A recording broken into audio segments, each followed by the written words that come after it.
Now, do you have the chat up on your side too? I do. Okay.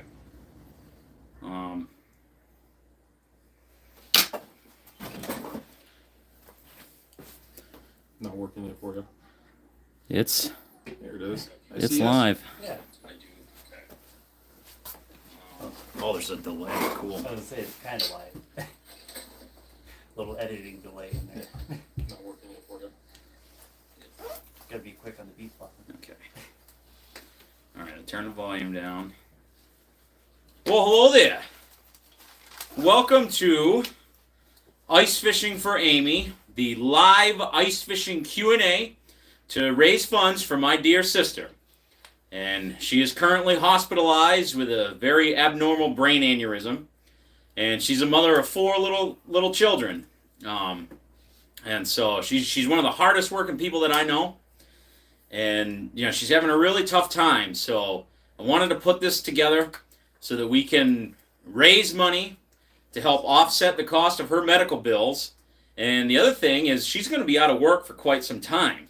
So it's very possible that the regular bills are going to be piling up as well. And so joining me tonight, we have Thomas Drosty of Team Walleye Guys Guide Service. He is going to be here to be the talent to answer your to answer any of your ice fishing questions. And the key thing here is we're going to be focusing very heavily on the old peat and well flowage here in central Wisconsin. But the thing to remember is that a lot of the stuff that we're going to be talking about here will apply across the board, not just for fishing for walleyes or crappies or even Wisconsin. There's a lot of things that we're going to talk about will really transfer to any situation or area that you might be looking to fish. And so to start off, basically, the way that this is going to work is that we are going to take donations. There's 3 ways that you can do it. The first way, if you would prefer, you can go through, there is a already existing GoFundMe that, if I remember correctly, let me double check here. Yes, the link for this GoFundMe is in the description of this here live stream. So, you can go through and donate on that. And then behind me, I don't know how well it's going to come out on that camera, but that right there is my tag. I should probably get this I'll help you out. tip down out of the way. But Here, we'll put this right up underneath Joe's sign. Maybe that'll help. how well can you see it? If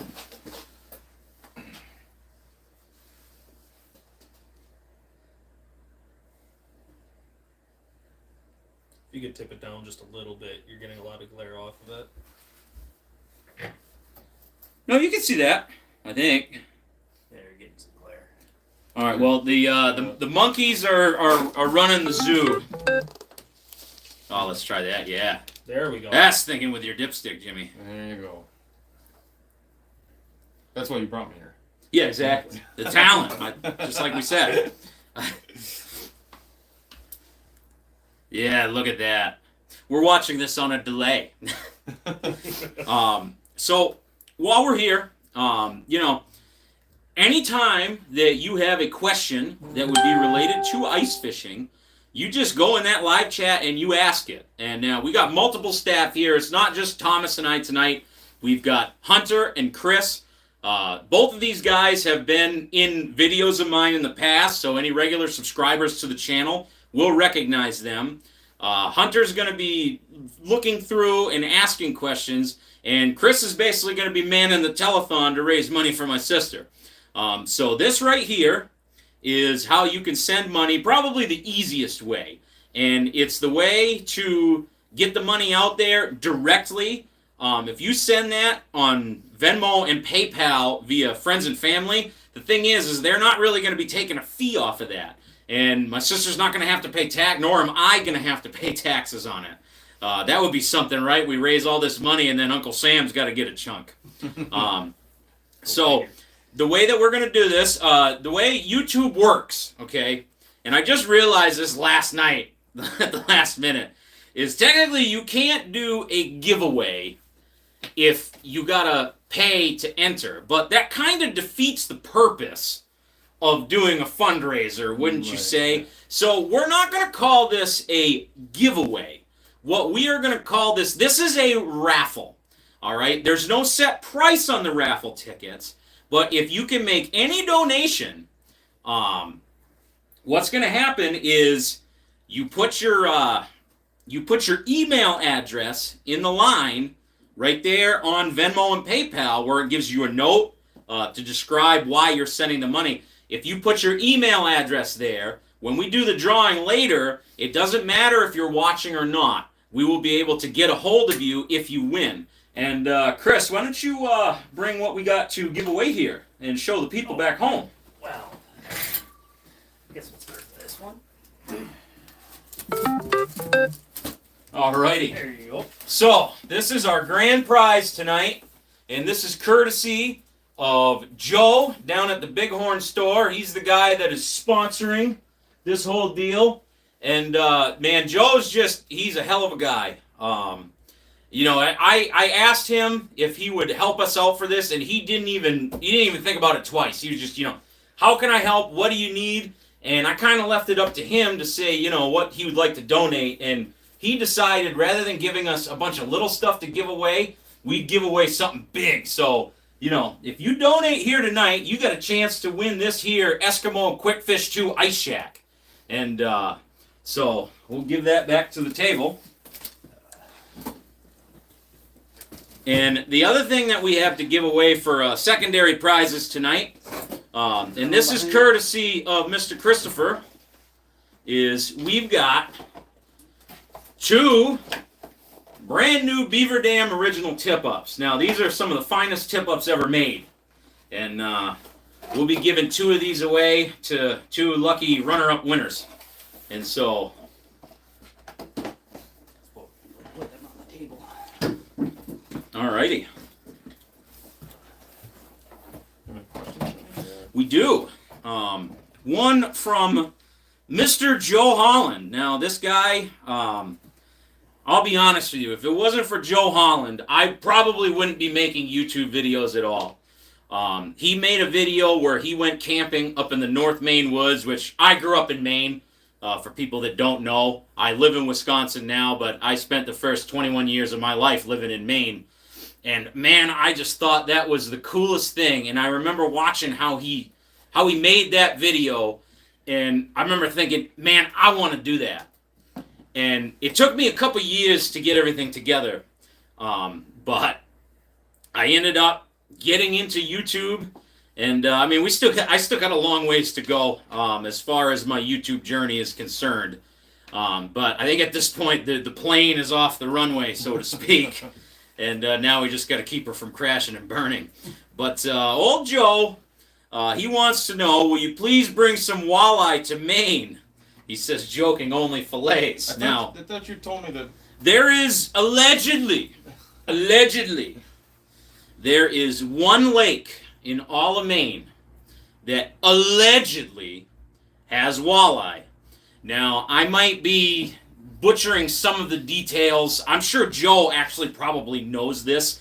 It's in one of the Belgrade lakes. I can't remember if it was Messalonsky or Long Lake, maybe, but it is Messalonsky. Okay. The story goes that many years ago, the U.S. government was in charge of stocking fish, not the states. And what happened was they screwed up. This was in a time before, believe it or not, the postal system had standardized what state abbreviations were. And so these guys, yes, these guys in this hatchery truck, they saw the lake that was, they looked in it, they saw that it was, I'm pretty sure what they saw was Long Lake. I think that's might be where I got that. And there was, the thing was there was a Long Lake, Michigan, which has walleye. And then there's, I bet you there's probably a dozen Long Lakes in Maine. And so they went to the, they dumped the walleyes in that one. And I'm sure another truck dumped the wrong species of fish that was supposed to go to that lake in Maine over there in Michigan. And the thing is that they were kind of hanging around in there, and nobody really knew what had happened for a long time. And then, essentially, from what I remember from the story, is that the fish got to the point where they figured out how to spawn on their own. And then the state started freaking out because that is, thing about Maine is it's one of the last places where you can still catch native brook trout in lakes. Like, they're just out there roaming around, right? And so the state takes that very seriously. And walleye, that was one of the things that I noticed when I moved to Wisconsin, was that walleye fishing, the depths that you target, like particularly in the summertime, a lot of the techniques, they actually interchange. And one of the funny thing is now that I've been living out here in Wisconsin, I've been able to go back and take some of the things that I've learned about walleye fishing and use them to catch brook trout. Interesting. And so, it kind of works both ways. And so, I think it's true. A walleye, they're killing machines. They're eating machines. Oh, and they're going to eat trout. They will eat, like the fingerlings that the state puts in to keep the trout fishery up. I mean, that's going to be lunch, right? Yeah. I mean, how many 6-inch yellow perch do we, clean out of the walleyes that we catch in Petenwell? And so, from what I remember, the state, like in Messalonsky, there was only one part of the lake where those fish would have spawned. And so they went, they figured out when they were going to do it, and they set up gill nets, and they got them out of there. At least they thought they did. They thought they did, because that's the thing, is you can never, from Petenwell, most of the fish that we catch in the spawn are running up towards the dam, but some fish will spawn in those backwaters. There's fish that are spawning in the backwaters and the south end of the lake, and there's small rock gravel bars on the mid part of the lake and hard bottom areas that they'll spawn on. It's not all up in the river. I mean, it's Mother Nature's way of ensuring that the species survives. Because if they all went up into the river, I mean, you would be catching even more. The anglers would be catching even more, and that isn't the case. I mean, most people going out there are not catching limits of walleyes when they go up there. But if they all went up there, that's exactly what happened. But they're not. They're all over the system. Right. In case you have bad years of flooding, or it floods really bad in the river, they spawn up in the trees, and all of a sudden those eggs are down. Well, there's still walleye fry. Well, how can that be if they all spawn on the trees? It's not, because some of them spawn down in the backwater, some of them spawn on the main lake, some of them spawn down by the dam on the south end, because there's current with rocks and gravel down there too.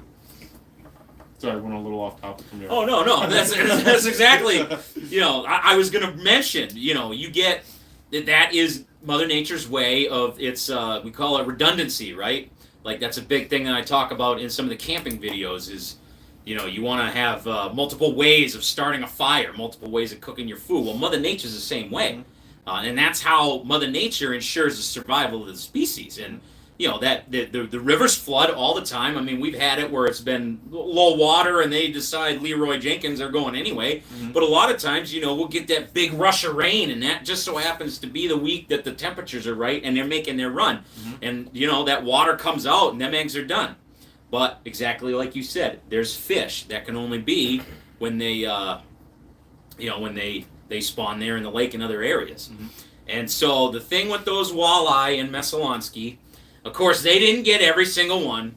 And I don't know when the last time somebody caught a walleye out of that lake was. That sounds like a challenge. I think when I go out there moose hunting here, I'm going to apply for a tag. When I go out moose hunting and we go, We'll try to find the last Messalonsky walleye, and I bet you Joe will be the guy to help get us on that fish. And he's saying it was 2009, and I don't remember. Joe probably knows what lodge it is, but there is a sporting camp on that lake where one of the patrons, I think he caught it off the dock. Correct me if I'm wrong, Joe.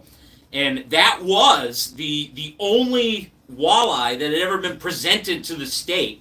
And I thought I remembered reading that the state was Maine is kind of weird about, because Wisconsin has state records for carp, right? Maine's kind of elitist in that they like to only maintain records for like the fish that people care about, so to speak. Brook trout, but I remember that fish that guy caught. that state record that Joe's talking about in the chat, 5.7 pounds. They mounted it, and it's in the lodge to this day.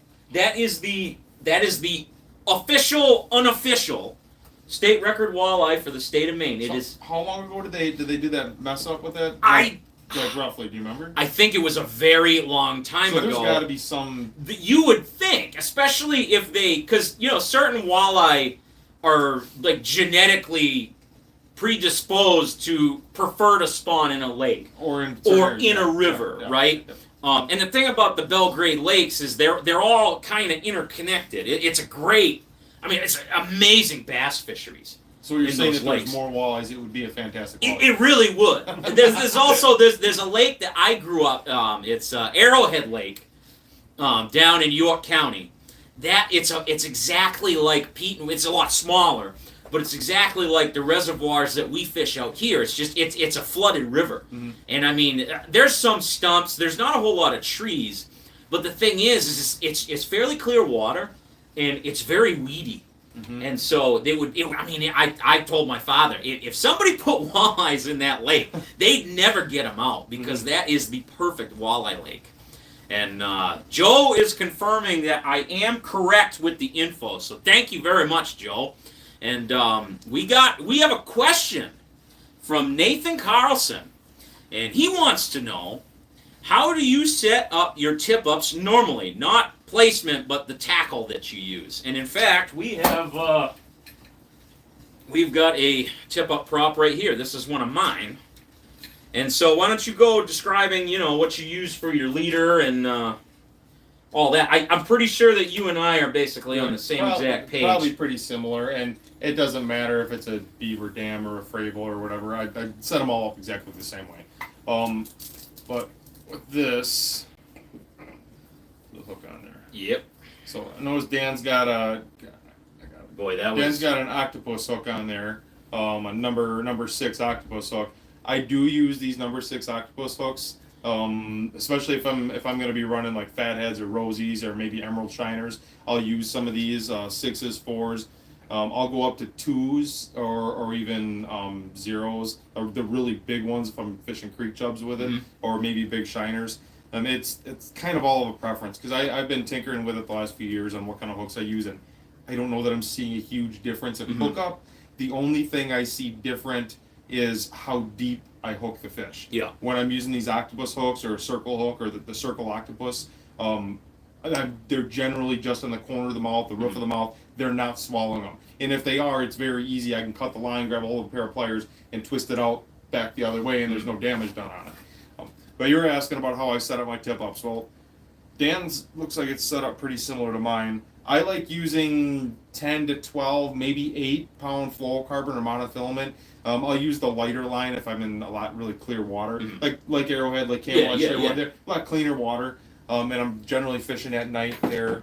But I like to run my leaders. Usually when I pull it off the spools, I'm going a full wingspan. So I'm 6 to 8 feet long. Because on Pete and Wall, you're generally not fishing that shallow to where I have to worry about getting that swivel hooked up into there. And then putting the split shot about this size. I don't even know what size that is. It's probably a 1/16 of an ounce or maybe somewhere an 1/8 ounce. in there. I usually just grab them off the shelf if they look big enough. That's kind of what I have a whole bunch of different sizes, and I just tailor the size of the weight to whatever minnow I'm using. And I've seen some guys will like to put it a foot, 2 feet above their bait. I don't do that with creek chubs. I don't do that with big suckers or even big shiners, because what happens is you got that thing suspended 1.5 feet off the bottom, and that minnow does this. He's swimming another 2 to 3, 4 feet up above you, and he's just doing a constant circle. That live scope is great to show you that kind of stuff. You can watch that minnows, you think you're 6 inches off the bottom, that minnow's 6 feet off the bottom the entire day, just swimming around in circles. Right, and Pete Well's cloudy, so that fish ain't even seeing that minnow. Yeah, some days they'll see it, and they just kind of, you watch them turn up at it, and like, I'm not putting in that kind of effort. I'm just going to swim right on past it and wait for something easier. Because that's the thing with Pete and Well, is there's no shortage of food in that system. Oh, God, no. And I think that really has a lot to do with the quality of both in numbers and size that we get from that fishery. So I run the hook to the leader. Most of my tip ups right now are I'm running all 8s and 10s, 8s, 10s and 12s. Gamakatsu treble hooks on there. I'm not a fan of the eagle claws. They work good. They're sharp, but they're not real tacky sharp. Yeah. And the eagle claws kind of bend in a little bit. And if you got a bigger minnow, it just covers up too much on the meat of the minnow. So hookups are just a few less hookups. So I like the Gamakatsus for that. But then I'll just run just a single swivel. Dan's got a snap on here. There's nothing wrong with that, especially if you're going to be switching stuff out for pike fishing. Right. Yep. Or if you're going to be running, need to have separate leaders with 6 pound or 8 pound, something lighter on there for different scenarios. But I just run a snap in there, or a regular swivel, and I use what's it, 25 or 30 pound line. Some kind of a braided line. I don't use a lot of people use that the coated the coated line stuff. I don't like it because it seems to coil up really bad when it's cold. But I run the same exact stuff, and the reason I use this over, say, a traditional braid that you use open water fishing, or even monofilament, and they would work. They would all work just fine until you've got a 10 pound walleye, you're hooking to a 15 pound pike, or a 10 pound catfish that decides it's going to pull line out of your fingers. Well, you can't grip a hold of it without cutting your fingers with that line. So using this heavier line helps with that. Yeah. So, but that's how I set it. I'm also a really big stickler, and I see Dan's got all his stuff set up the same way mine is. When I reel up my tip ups, every single time I'll take that tip up and I'll hold it kind of between my knees when I'm standing there. That way I can reel it. Oh, Dan's is backwards, but that way I can reel it like I would a regular fishing rod. Yeah. And I'm just gonna reel it up. This way, if I was left-handed, this would be perfect. Yeah. But every one of them spin the exact same way, and it's not only that way when I'm cleaning it up, they all go the same way. But the other part of it is, so when I set my flags, I want the least amount of tension on this. So I'll set it in this one when it spins. I want this post here to be spinning back towards here when it spins off. Because that's the least amount of tension that you're going to get. This here, and if you don't have your spindle set level, then you might have this down too far. And this angle, you can see the bevel on this right here. It sits down too far, and it creates too much tension for it to spin back out the other way. So every one of them spin the same way, and they all have to spin back towards the flag, the bottom of the flag, for them to go off. That's the lightest setting you're going to get on any tip-up. So I hope I covered that. That was a ton of information. Yeah, very thorough. Yeah. The only thing I'm going to add is, like Thomas said, the reason that I use the snap swivels is because I'll go through and I will tie a bunch of my leaders. And I got a Lindy rigger, and I'll just tie a bunch of. I got a bunch for pike, and I got a bunch for walleye. And that way, if one breaks, or you got to cut it, or whatever, I can just go right over to my tackle box, pull out a new leader, slap it on with a new minnow, and we're rocking and rolling. You mean you don't stand out there and just swear at yourself when it's 3 degrees outside and your hands are wet and the wind's blowing? You're trying to retie a treble hook, and exactly. It's stuck into your. The treble hook is stuck into your finger, and you can't feel it because your hands are. You bobble in your hands like you're in a horror movie. Where's your sense of adventure? You got to ruin all the fun, right? And one thing that I mentioned it in some of my videos so far this year, but one thing I really started doing this summer, particularly with my set lines, is I started pinching down the barb on those hooks.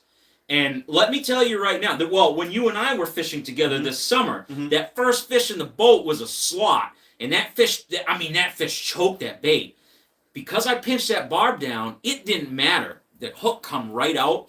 And that's one, if you fish peat well, there's a ton of short fish, right? There's a lot of short fish. And those fish, they love to sit there and chew on that bait.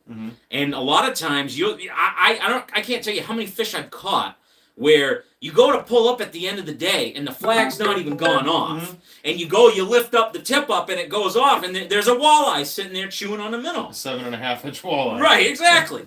And so, because of that, I can't tell you how many short fish that I've saved this year alone because they took that, they sit there and they eat it. And when you pinch that barb down, it takes no effort. It pops right out. And the thing that I've noticed is I'm not losing fish. As long as you keep tension. As long as you keep tension. You don't lose fish. The only downside that I've noticed is that if you let that fish sit there for a really long time and don't go get your flag, I figured this out on the first time I went out this year. I was flying the drone to do my drone report. And I had both flags went off at once. and I had to land the drone so then I could go get the flags. And the thing was, is both of them flags, the minnows were gone. So that barb, I remember Jay Siemens talking about this in a video. That barb on that hook, realistically, the most that it does is keeping your bait on there. And so if you have a problem using barbless hooks with bait coming off, one thing you can do is you can take the tail of a twister tail. I was just going to say. They call it a button. Yeah. And you can put that on there, and because of the silicone, it kind of clings to that hook, and it'll keep that minnow from bouncing off. Yeah. But if the fish is handling it a lot, and you're not there hooking it, they can take that minnow off. So you just kind of pay attention. But if the cost of, making sure that we're not killing fish by wrecking their guts is, I'll miss a couple, I'm totally fine with that from a conservation standpoint. So there, I hope we answered that question. I believe this is Brian Denoyer. He says, sorry about your sister, Dan. Can I leave a donation with Joe at Bighorn? I don't have Venmo. Absolutely. I'm sure, I don't know if Joe is on here. He's a busy guy. He said he was going to try to, if not, he was going to watch it later on. We'll let him know. Too, so. We'll let him know for tomorrow, sure. So I'll say something to him that he might get something. And that goes for anybody else that might be watching that's local to the area. If you don't do the whole internet thing, you still want to help out, the Bighorn store is absolutely a place that you can go.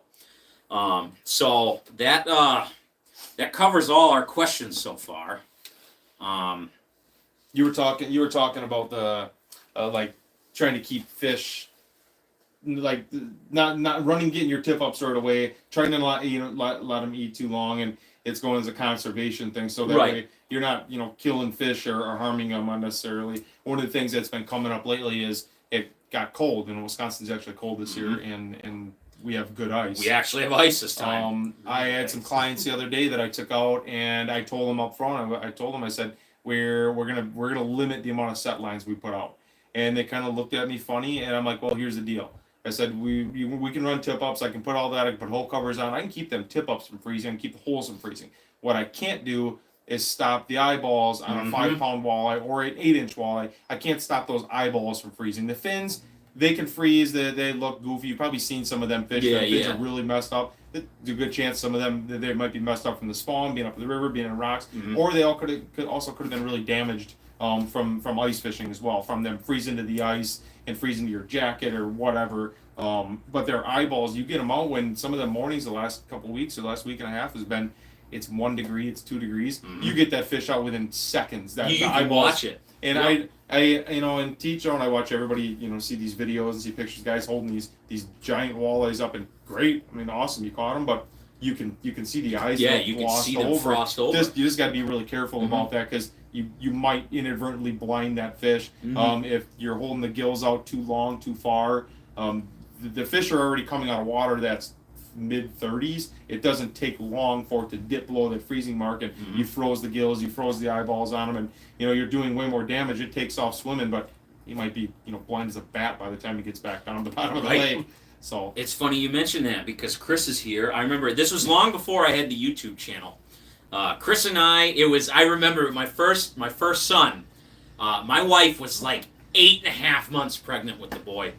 And this was like my last chance to get out on the ice before it was like, dude, you got to be around for the delivery. And so Chris and I, we took my little blue Cavalier, the indestructible Cavalier, and we went all the way down to Big Green Lake. And if for those of you that aren't familiar, Big Green is one of the few lakes in Wisconsin where there is native lake trout. That's not on the Great Lakes. There's all kinds of lake trout in the Great Lakes. And I've never actually caught a lake trout myself. I grew up in Maine. It's one of the principal fisheries. But the thing was, my father, he was a bass fisherman. And so a lot of the trout that I had to learn was learning myself. And so I kind of knew we'll get to that. Yeah. So we just, we're like, let's go catch some lake trout. And of course, I grew up in Maine, so I kind of, from talking to people, I knew how to do it per se, right? And Chris had done a lot of research, and we went out. We just picked this area on the map. I remember we had to walk like a mile out on the ice to get to the spot. and I we fell through. yeah, Chris. Yeah, it was. There's a part on the northwestern end of the lake where they, obviously the original natural shoreline, they dug it out to make more room for real estate. We came in through that launch, and right where there was the choke point, that's a south-facing shore, so the sun was heating that up, and Chris was the first one out. He went I was right. walking behind you. Oh, you were. Yeah. And I was That's why I I was a couldn't lot I was a lot fatter back then, actually. So it's kind of amazing. And he went through, so he's already wet. I remember that was cold day, and we get out on the spot, and we were there for what? I don't even know if it was 2 hours yet. No. I think you barely got set up. We It was barely maybe an got hour. set up. And I was doing like the old school thing. I had a really heavy jig head, and I put a whole sucker on that thing. And I was dropping that down, that big old piece of meat. And Chris was taking a new age approach. He had a Strike King red eye shad, basically a rattle trap. And we're in like 140 feet of water. And all of a sudden he hooks up. And I mean, what size line did you have? Do you remember? 5 pounds. It was like 5 pound And you're fishing on ultralight. deep? We're in 140 feet of water. My Lord. How'd you even feel that bite? Like I a reeled up, stretch. when Holy cow. I seen him coming up off the bottom, Oh, I suppose, yeah. I reeled Yeah. up to about 60 foot, and he chased it the entire Gotcha. way, and he hammered it, and I've heard that with lake trout that you can't reel fast enough. When No, they I couldn't. want it, Yeah. and I'm sure Joe can offer a lot of insight into Lakers. He's got some good videos targeting some northern Maine Lakers. And so I'm sure Dan was wondering what was going on. Whoa! I just started reeling Each- off the bam! I mean, and this fight went on for, I think it was Oh, at least 45 it was minutes. at least 45 minutes. And I reeled up, and I'm out there looking to see if he got into the tip-up lines. And neither of us had ever caught a lake trout before. And I don't know how well this is going to turn out. But that is the lake trout that Chris caught, his first, and is it still your only one to date? Yeah. Oh, yep, his first and only lake trout. 36 was inches. 36 inches. That's at least that's probably 15 pounds at least. It was- 15, 20 pounds we- at least. I That's a remember- giant It was fish. 16. 16? When we looked up the weight and the length, Mhm. and they'll give you like an estimate. That fish was like 30 years old, was it not? Yeah. And I remembered saying, I was like, dude, that's a monster. Like, I would put that on the wall. That's like, big for big green. I mean, Yes. that's Yeah. a big fish for big green. Especially since that was his first lake trout. I'm like, man, you gotta mount that. Remember, we talked about how cold it was that day. I remember he laid that thing down on the ice. It's been out of the water, out of the ice shack for, it had to be less than a minute. I remember watching it Just crystallized. just like, crystallize. The Yep. slime and everything. started to Everything. freeze. It just froze over like on the movie The Day After Tomorrow. All right. Remember when it comes down from the sky and like the gas in the helicopters is freezing and they're crashing and it's all like brah.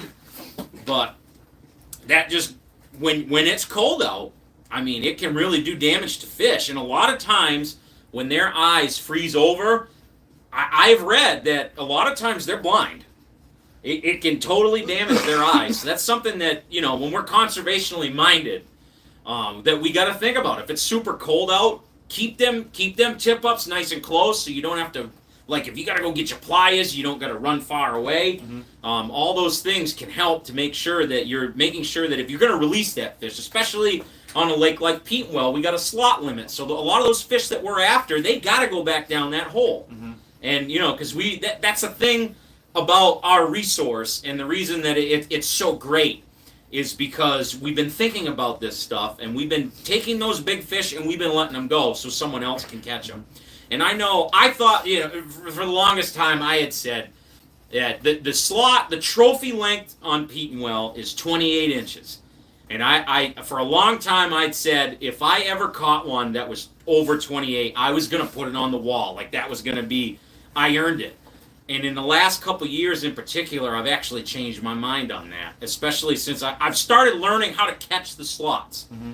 And I really look at it now, if I catch that 28-inch fish, I really want that to go back because you remember that feeling when you hook into a fish like that And then you think about how maybe a 10-year-old might be able to hook into that same fish and get that same feeling. Yeah. We can all share the fish. You know what I mean? Yeah, and those fish are, talking with the biologists, those fish, they have the ability that genetically they could grow to that 30, 31 inch mark, and that 20 inch fish, it might take 7 or 8 years, 6, 7, 8 years to get there from that 28 inch mark because they grow so slow. But I already know, I heard of over 30s that were caught through the ice this year. Yep. I've been saying it because you see a lot on YouTube. A lot of times, like the big time YouTubers, when they're looking for 30+ inch walleye, and I mean a lot of times people, we kind of think about reality, right? Like, oh well, I'm probably never gonna that. You got to go up to Canada for that. You got to do this. You got to go to Upper Red Lake, But the thing is there's 30-inch fish in Petenwell, right here at home, right here, and that's the thing that I really love. And I moved here in this particular region from Maine entirely on accident. It was just the company that I worked for when I decided to move. They had a job in Marshfield, Wisconsin, and I decided to take that role. That's the only reason why I ended up here. That's how I ended up meeting my wife because of that, and now I got 2 beautiful boys. And just the fact that a fishery like Petenwell is a half hour down the road from where I live is just it's unreal. I just every time I get to go fish that and think, I just get to wake up after getting coffee and just go fish this. This is a fishery that people come from states away. Oh, I get clients. I right now I've got clients on the books that are coming from Ohio, Indiana, Iowa, Nebraska. I get people that come from northern Minnesota that, the walleye, capitals, where the most amount of walleyes in the upper Midwest is at. And I get people that come from over there. I've had people from the Dakotas, of California, Texas, and they're here and like, hey, I heard about this, and it's a fantastic fishery. I've been fortunate enough to travel around, working with the National Walleye Tour and the Masters Walleye Circuit. I've gotten to see so many other bodies of water around the country, Lake Erie and Green Bay and Lake Oahe, Devil's Lake, North Dakota, the whole Missouri River system. And don't get me wrong, Lake Oahe, you want to catch a giant fish in August, Lake Oahe is probably the place to go because you might catch a 14-pound walleye in August. Nowhere else in the country you're going to do that. You're not doing it on the Columbia River. You're not doing that on Erie. But you'd have to travel 10 and a half hours, 13 hours west to do it. And it's a giant body of water. It dwarfs anything here in Wisconsin. You can go to Lake Erie. The thing about Lake Erie is there's a billion fish in there. Not every one of them is that giant 10, 12 pounder. You'll catch boatloads of 22, 23 to 26 inch fish. And you've got a chance at some really big giants, but at certain times of the year doing that stuff. But I was looking at my graphs the other day, just on the one graph that's still on my boat from when I bought it in 2016. I have over 8,000 hours on just that graph alone in that boat. And I fished in other people's boats. And there's times that graph isn't on, I have a different one on. So I have over 8,000 hours on the water. I have 2 30-inchers out of Petenwell. I only have 1 out of Green Bay. But I've got 2 out, and that one was barely tickling over the 30-inch mark. Both of the 30s I got out of Petenwell were bigger. My wife, the very first time I ever had her out on Petenwell, it was like, 3 months after we met, she catches a 30-incher. I've got a whole bunch of pictures of her holding this thing, and we caught 7 slotfish that day, snap jig and ringworms in front of the lure. It was on July 4th. It was like 90 degrees. It was flat, calm, and sunny. Like, they shouldn't have been where they were at. Every book written about walleye fishing says those walleyes shouldn't have been there, but they were there. And we caught the crap out of them. We had 7 of them. We had 2 over 30 that day. We had another one over 28. We had a 25, 26. It was insane. And she caught this fish. We took a few pictures, and she's like, I want to mount this. I'm like, you fishing with me? You're probably going to get another one of these. So here we are, 10 years later, and she has yet to break like the 27-inch mark since then. I felt kind of bad, but, it's being able to put that fish back. I put the ones that I've caught back, and I don't know that I know I know for sure that I've seen one over kept. I netted a 33 1/4 for somebody in Nakusa offshore. Oh. Like I was down there fishing after dark in the spring in my waders. I had my headlamp, and some older guy comes down with his car, parks along the roadway there, just down from the dam.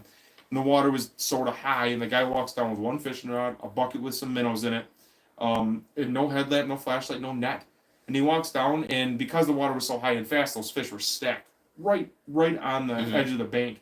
And he sits down on top of his bucket that his minnows are in, and he's just sitting there like this, holding his rod. And I didn't think nothing of him. Like he probably ain't gonna catch much. It wasn't maybe 5 minutes, and I hear this splash, and I hear this guy struggling, and he's not calling for help for anything, but I could see he had some kind of a big fish on, and he was excited about it. It wasn't just a carp. So I go down there and I net this fish for him. I run down there and net that fish, and I pulled it out of the net and I handed it to him, and I'm holding this walleye, and it's, I mean, just a giant. The guy took the fish. He took a quick picture with his flip phone Motorola. He put it in the bucket with his minnows, and walked up to his car and made a phone call real quick. Somebody came down, they pulled the fish out, took one more picture, put it in the thing, and they drove off. He didn't register it for walleye days or anything. Just took off with the fish. I could not believe it. I'm like, that's the biggest fish that probably lived in that system at that time. And he just took it home, and I mean, which is, I mean, cool to him. He didn't want the notoriety, he didn't want all the whatever from walleye days for it, but I couldn't believe seeing a fish that big in that system. It was just giant, big belly on it, probably 14 pounds. I mean, the thing is, there's Petenwell's 23,000 acres. I mean, there's so much water. What is actually in there? We can you know, if you could drain it and see what is actually in there. I mean, I think that it would be kind of scary, maybe. I'd like to know if there were burbot in there. That would be so cool. And then I'd like to know how to catch them. I know I have watched one, a friend of mine, Scott. He has a picture of one that he caught below the dam in the springtime. It was small. It was real little, but it was 100% a burbot. Yeah, in Nakusa. Really? Yeah, it was 100% there. And then my cousin Lucas, he caught one down below the Petenwell Dam by Highway 21. He caught a short one down there. And it gets my wheels turning. But then I think about where they catch these fish, the time of year that they're spawning, when they're easiest to go. I'm like, I know of one place on the lake that has shallow rock structure that those things would like to go spawn on, and I still have yet to do it. And it's right off of Monroe. I mean, there's an old farmstead that's out there. There's a silo that is like 30 yards of just big bricks and like 5 feet of water. It's close to the river channel. There's some old home foundations and old farm equipment that's laying there. Everybody's driving right over it every single day coming off of Monroe, and they have no clue what's underneath them. Right. It's really cool looking on site and everything. There has to be a population of them, because coming from up north, up by Wausau, from Dubay down, you hear constantly about burbot. I've heard of people catching them up north. Further up north. There's got to be some. I wouldn't imagine there's a lot of them, but there's probably some. They have to get some. They're native in the Wisconsin River system, as far as I know. Yeah. So I would imagine there's some there. Yeah, it's funny. In Maine, it would have been cold enough, but they're in deep water. They live in Bagel. Yeah. They live in Winnebago. Yeah, I guess that is true. In Maine, we call a burbot a cusk, and that's because in fact, I've never caught a cusk burbot in fresh water. I have caught a ton of them in the ocean. They call it like a lingcod. Well, they're in the codfish family. Okay. And so my understanding is that burbot, cusk as we call them in Maine, those are like the white bass. Those are the descendants of ocean-going fish that went up the rivers when the water levels were different. They got stuck and they turned into a different species. And so it's funny. There's a word up in northern Minnesota, they call them eel pout, right? Or lawyer, lawyers or ling. But that's the thing. Maine, we call them a cusk because it's we get them out of the ocean. I did a little looking into that, and they're what, like 99% the same fish. Are they really? Yeah, they are. They absolutely are. And they eat real good too. That's for sure. Yeah. Get some cusk nuggets. Yeah. Nathan Carlson says that he appreciates it. He's the guy that had the question about the tip up. Welcome. And he says he hasn't targeted walleye through the ice, so thanks for the info. It's a real fun deal. There's nothing like watching. It's like watching a bobber go down when you're bluegill fishing when you're a kid. Yeah. And you look out your shack or you're standing there and you can hear the ting. Yeah. You can hear the metal slide down the post. Mm-hmm. On there, and you hear that, and the flag goes up. Somebody else tip up, and go. I don't go running over. That's one thing, especially right now with the clear ice. That people don't realize is you drive your boat over the top of that fish, right? And they scatter. You see it on your graph. Like you'll see them on side imaging, and they'll be on both sides of you. But you look on your 2D sonar, there isn't a fish underneath you, or they're pushing to the side. Well, the same thing is happening when you're walking around on the ice. You're moving slower. You're making a ton of noise up on top of there. All the vibration, they can see your shadow. They can see you because that ice is gin clear. And don't run to your tip-offs. Yeah. I have to tell people that. And some days they get really finicky. I got to take my cleats off. Because they literally, I've had it where I watch a fly go up, I can see that post just spinning, and you're walking up, and then just drops it. But I take my cleats off, and I kind of slide really slow, get out there, and the fish will actually hold on to it. Yeah, you know what? I think a couple times this year, now that you mention that, because I remember I really didn't think about it. You always thought that Grandpa was just wanted you to shut up. When he said there was a little bit to it. Well, that was I remember when you had it on live scope when we were in your boat, and you showed me when all those crappies were in that tree, and we went over and you could watch them disperse. And I remember you telling me live scope. One of the things that it's really great for is it teaches us a lot about fish behavior. And the thing is there's a lot of things that you can be doing in your boat on the ice that you might not even think of, that those fish are aware of you. Because the thing is we are targeting the smartest fish that have ever been alive. We're teaching them all of our tactics. And the smarter ones, those are the ones that don't get caught, and therefore they make sure they survive to go reproduce. And so it's kind of this runaway system that we're doing. Yeah, it almost seems like some fish are realizing, and I don't know if they realize it, but that's a live scope up there.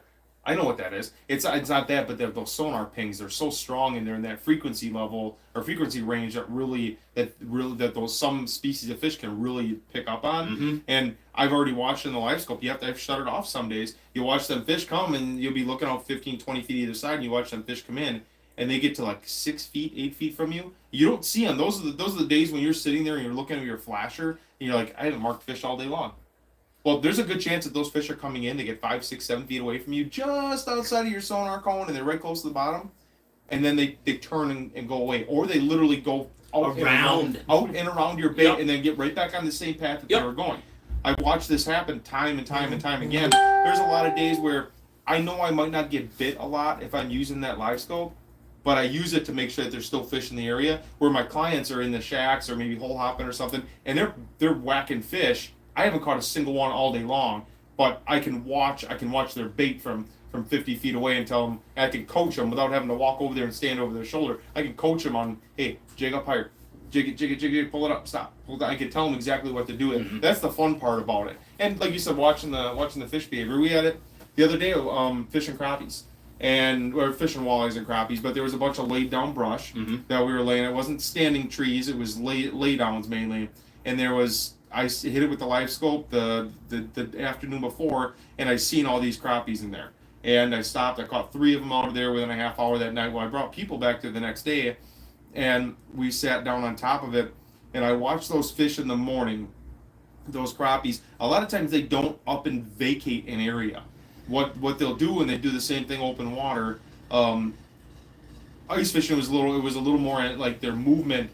You could tell their reaction was a little more drastic. But they were up on top of the brush. They were around the edge of it. They're swimming through it, coming up and around it. They're moving around.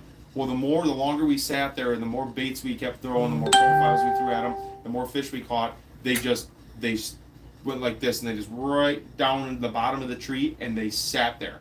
They didn't move. I could drill a hole 2 feet over, drop a jig on top of them, and that fish would just slide a foot over away from your bait and just sit there and just exist. But you could look over 75 feet away and see another tree and see a handful of crappies that are up moving around, swimming around on that. Go over there, get close to it, jig, catch 1 or 2, and all of a sudden those fish just settle right back down and they stop eating. They didn't necessarily leave. They just stopped eating. They got into the brush. They just sat there. Yep. I think the thing that we kind of forget about sometimes is that at the end of the day, we're targeting these little green monsters that live under the water, and that's the thing to remember is they have a mind. It's not like golf, right? You can't just go out there and say that if you do A, B, and C, then EFG is going to happen. It's not an exact science. Right, exactly. Like swinging a golf club, there's an exact way to swing a golf club. You get a perfect hit every time, or swinging a baseball bat. Or even casting a fishing rod. There's some science beyond getting the longest cast, the most accurate cast. Where your release point is and everything on there. Yep. But the actual getting the fish to eat, it's not the same. Fish is it is its own thing. And at the end, and that's a lot of times people get real bent out of shape about things like live scope, and that's the thing to remember is that fish still has to eat. You can, it's like that old saying, you can lead a horse to water, but you can drown that horse in that water, but that does not necessarily mean that he's going to drink. So I just wanted to kind of reiterate in case people have come in while we've been here. The whole reason that we're here today is to raise money for my sister's medical bills. She's dealing with an episode with a very abnormal brain aneurysm. And she's been in the hospital for nearly 2 weeks now. She's a mother of 4. She's one of the hardest working people I know. And not only has she been out of work for a couple weeks, but she's going to be out of work for quite a while. Some new developments occurred today, and it's not necessarily an improvement. And so the easiest way that you can donate is I've got my PayPal and my Venmo right here. You just type in @MidwestAngling. I am pretty sure that that's going to show up. If somebody has tried to do that and it doesn't work, let me know in the chat. But the way that we're doing our raffle here is we have an Eskimo Quick Fish 2 to give away, and we've also got 2 Beaver Dam tip-ups to go as well. So we got 3 prizes to give away. If you donate, we don't have any minimum to donate. All you got to do is just give a little bit of money and include your email address in the notes line of that transaction on PayPal and Venmo, and that way, if we draw your name out, then we know how to contact you to figure out how we're going to get you your prize. The other thing is, if you are local to the central Wisconsin area, you can also go down to the Bighorn store and leave your donation there. So we had questions are a little light, except for Nathan Carlson again. He's kind of one of the heroes here tonight. He wants to know if there's any southern Wisconsin lakes that we would recommend. I know, southeast Wisconsin. That's the question. Because outside of Milwaukee, you've got Pewaukee that has walleyes. Nagelwicka has walleyes in it. Okauchee has walleyes in it. A bunch of the, I think it's Big Cedar's another one that's down there. Yep. There's a handful of lakes that are in that Waukesha area going west of Milwaukee. There's a handful of lakes that have walleyes in there. If you're really, really ambitious, there are walleyes in the Milwaukee Harbor. There's big browns there too. There are some giant browns and giant rainbows in there too. Yeah. But there are some walleyes in the Milwaukee Harbor. I've heard of them caught. Now the harbor is, I'm not going to tell you to go ice fish that. That's all on you. Because sometimes that ice is fine, and then sometimes the next day it's not. Gone. The next day it's gone. I've heard of them caught in McKinley Marina. I've heard of them caught in the Summerfest Lagoon behind Summerfest grounds. Now you're going to go down there and you might fish all winter long for a walleye, and you might only catch 20-pound brown trout. It's terrible, I know. But dang it. Yeah, right. Yeah. But, no, those lakes out down there. You could go a little further west, go out towards Fort Atkinson, go out to Koshkonong. Koshkonong's a fantastic lake. Delavan is another good one. Lake Geneva, if it ever freezes solid enough to be able to ice fish it, they get some absolute giant walleyes out there. It's clear, it's deep. There's also lake trout in there. It's not the easiest lake to fish, but there are some pigs in there if you're looking to walleye fish. That's the thing that is not that. Yeah, here's right there. Here's another gigantic fish that Chris caught, Milwaukee brown trout, right there. But those lakes that are those really natural lakes that are really deep. Thing is, it takes a long time for that water to cool off. And so those can be some of the last to freeze, and especially the way things have been this year. But those can be really good because you have those clear lakes. They're deeper. They hold that heat because of the depth. So they hold a little. The water temperature might stay a little warmer, which also means you're going to hold more weed cover a lot longer. Yeah. And if you've got a lake that, unlike Petenwall is like zero weed, well, almost zero weeds in it. We're getting more, but we're getting more. But you get some of those more natural lakes that has coontail, that has grass, that has all these weed species in it. that's where those walleyes are at. If the weeds are still green, you're gonna find almost all of your big fish, your big bluegills, walleyes. They're gonna be in and around those weeds at some point throughout the day. Now there's always some fish that are roaming a basin, in deeper water, fish that might be suspended over deeper water. It all depends on what the food species is in that lake. But any lakes, some of them lakes, I'm not sure if Geneva has Cisco's or has any of those big soft raid fish that are cruising open water, known to be in open water. Yeah. Then you might find some of those really big walleyes out open water, but they're just gonna cruise with wherever the bait goes. Mm-hmm. So, but there are some options in southern and southeast Wisconsin for sure. I do remember. We're obviously not going to disclose the location, but this summer, you went to a lake that Chris and I are very dear to. Oh, and one where walleyes are, it's one of them deals where it's like, everybody says they're there, but the actual, getting them, finding them is a trick. They got a low population, a really deep, cavernous lake where there's a lot of water. The thing to remember is you gotta find the food. Yeah. That is the key thing. If you're not marking any fish in your location and it's one of those deep, clear lakes, you gotta find that food. Those fish, as I'm sure you can explain it. When I was driving around those lakes, I drove around and the very first spot I went to that morning where I'd worked my way into, it was loaded with schools of perch. I mean, it was loaded like top to bottom in 24 feet of water. It was loaded with these giant schools. I was watching predator fish, and it wasn't just all walleyes, but there was walleyes, there was bass, there was pike. I could see them on the live scope. I'd watch these fish come up, and they would break these schools of perch up. And it looked on National Geographic when a dolphin's going into a thing of sardines or whatever, and that school would just split like this. That walleye would go up and swim around a circle, then go right back to the bottom. That school would come together and move back. Then another fish would come up and break up. And I was watching this all like for 3 hours. And I was on with my live scope, and live scope makes fish jump into the boat. I tell you what, me and a buddy of mine sat there and casted for a few hours at these fish. I probably casted at 100 fish.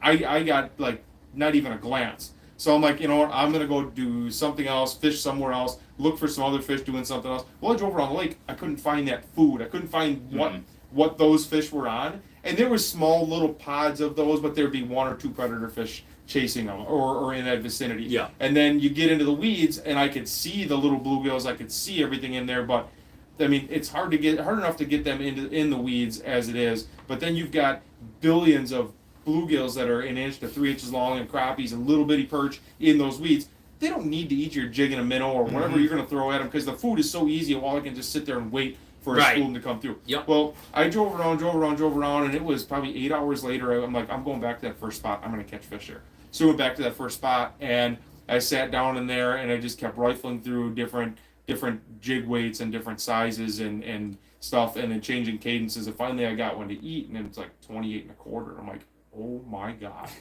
and you had told me that you had seen them in there and knew people, and I have a friend of mine that said he had caught some fish in there. I had another friend of mine that's hit it with a camera fishing for bluegills and crappies, and he's like, I've seen walleyes. They're just laying on the bottom through the ice. They're just laying on the bottom. You drop a jig on their nose, and they hardly even move out of the way.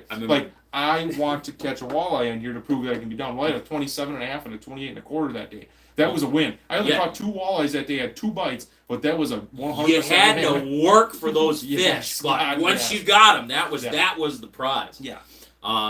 Nathan says, around Madison specifically, he says, I appreciate all the answers. You guys should consider starting a podcast. Hoping for swift recovery for your sister. Well, thank you very much, Nathan. Actually, I was talking to your wife before you came over. Oh, my God. I thought it might be cool to do that. We should visit that. I think especially because Petenwell it's a really big community, and one of the things that this lake has that a lot of lakes don't, and we were talking about this earlier, is a lot of places you go, everybody it's cutthroat. Everybody's looking after themselves, but one of the things I really love about the Petenwell fishing community is that all the guides communicate. Everybody works together. Obviously with anything, you're gonna get a couple of dinkuses here and there. You get a clash of personalities and everything, but for the most part, we're all everybody talk to each other. You're right. Yeah.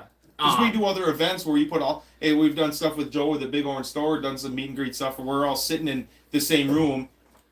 We might not always all see eye to eye, but we're there for a common cause. Mm-hmm. And at the end of the day, our job is to put our clients on fish. And if that means working with another guide or a couple other guides to be able to figure out patterns, figure out where these fish are at. And we sometimes our boats might be darn near touching. Other times it's, hey, I'm on this hump and this depth. We're using this bait and this is what we're doing. And I could just look at my map and say, well, there's 50 of them within a half a mile of me, spots that look just like that. And then just drive over them so there's fish there, fish it, and lo and behold, it works. Yep.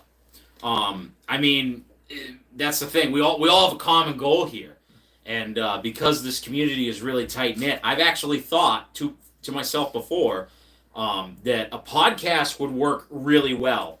You know, we could get other guides on. We could get some big time pros to come and talk, because you know the Pete and Well is rising. There's been AIM events, Anglers Insight Marketing events out there over the last handful of years. They had their state championship out there a few years ago.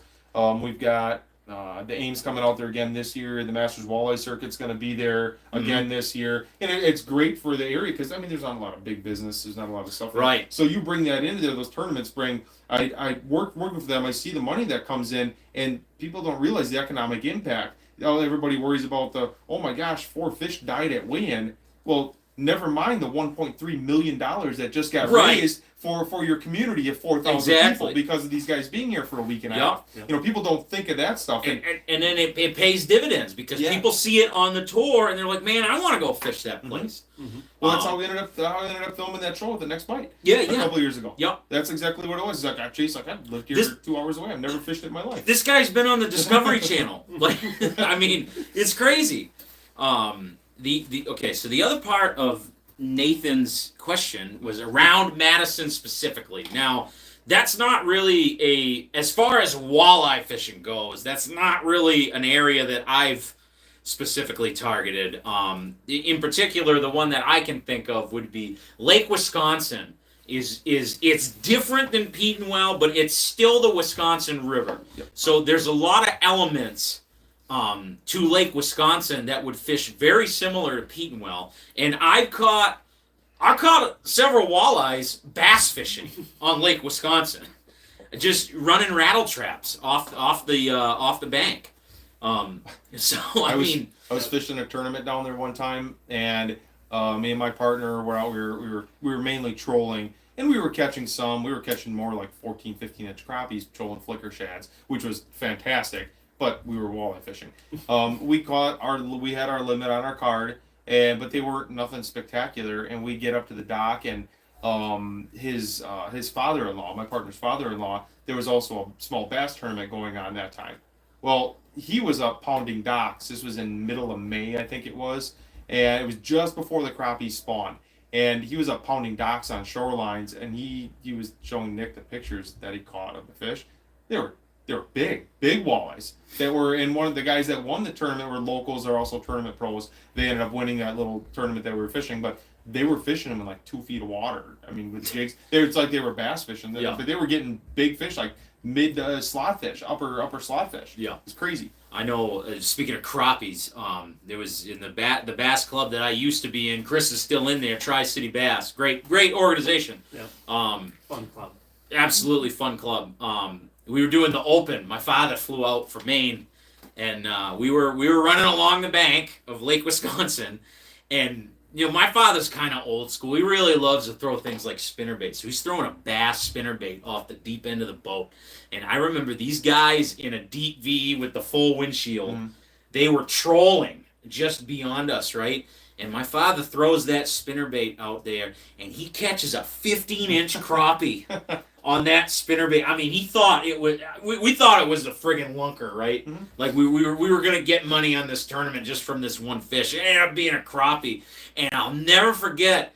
My father, he takes it out, he holds it up, and then he throws it in the water. And I remember them guys in that boat that were trolling. They're like, "What are you doing?"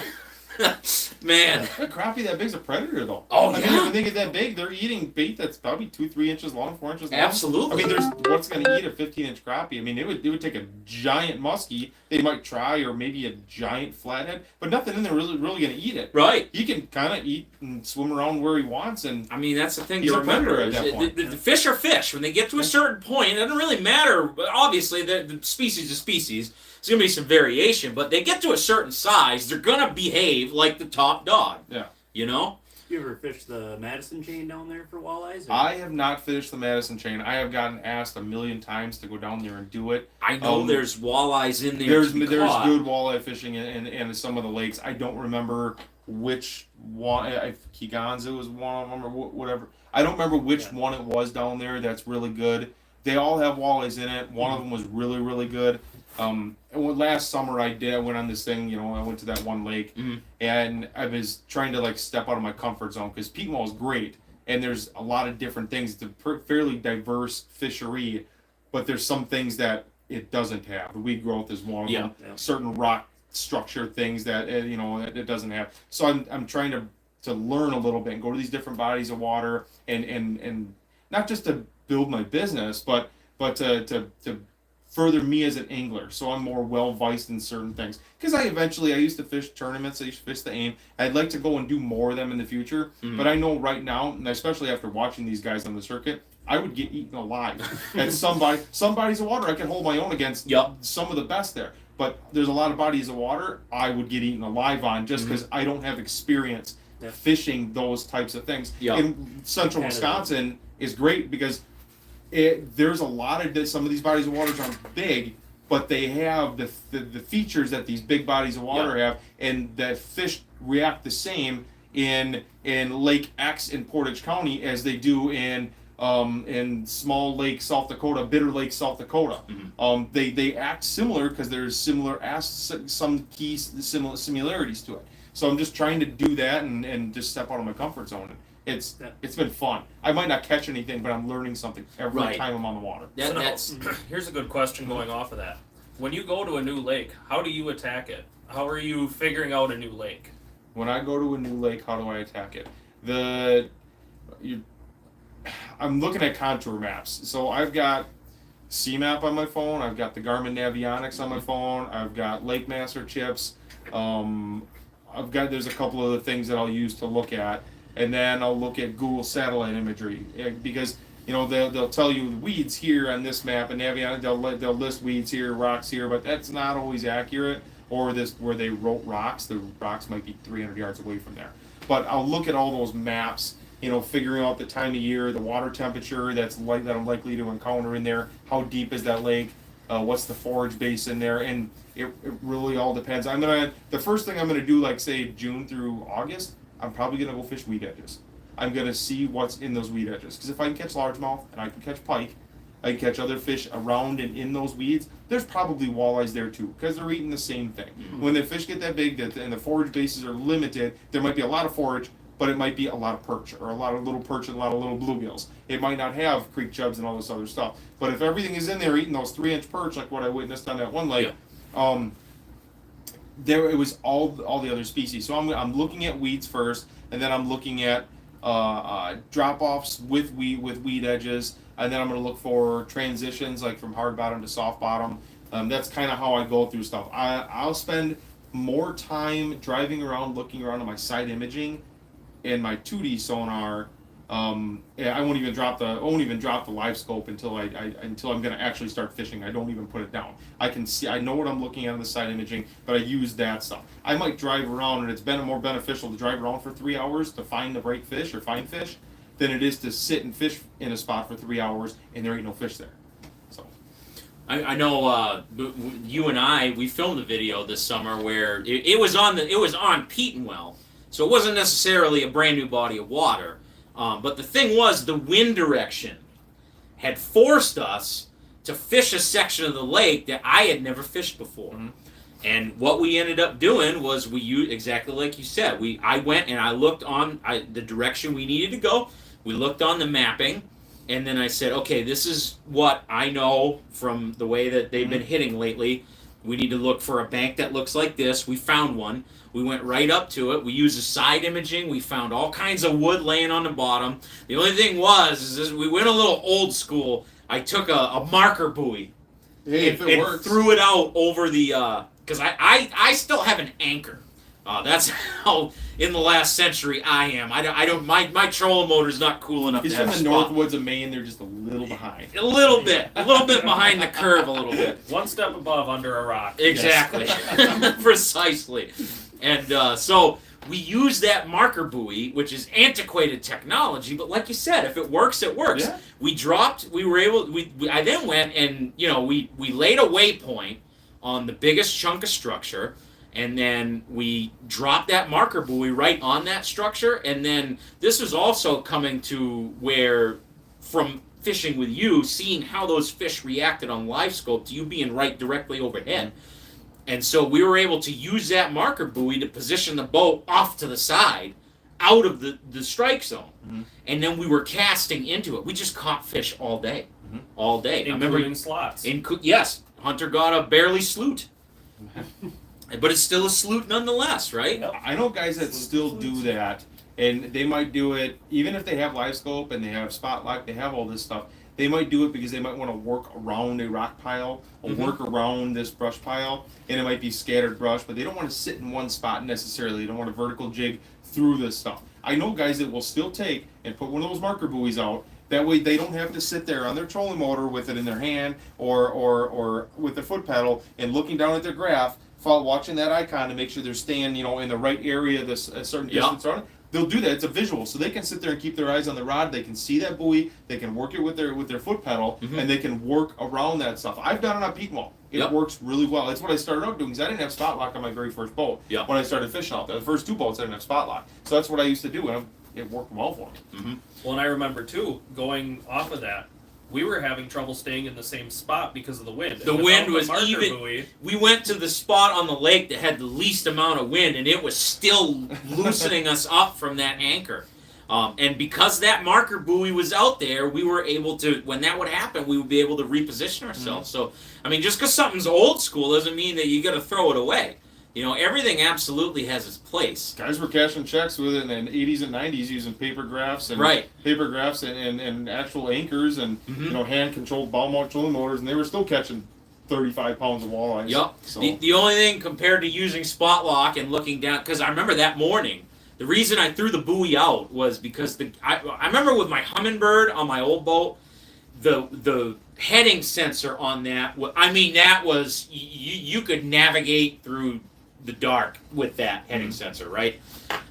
That was when switching to Garmin units. That's one thing I don't like about them is that heading is a couple seconds off, and so it's fine when you're moving under the big motor and you're moving with speed. It can catch up, but when you're just making micro adjustments, when you're just looking down at that screen, you're trying to adjust on the screen for something that happened 6 seconds ago.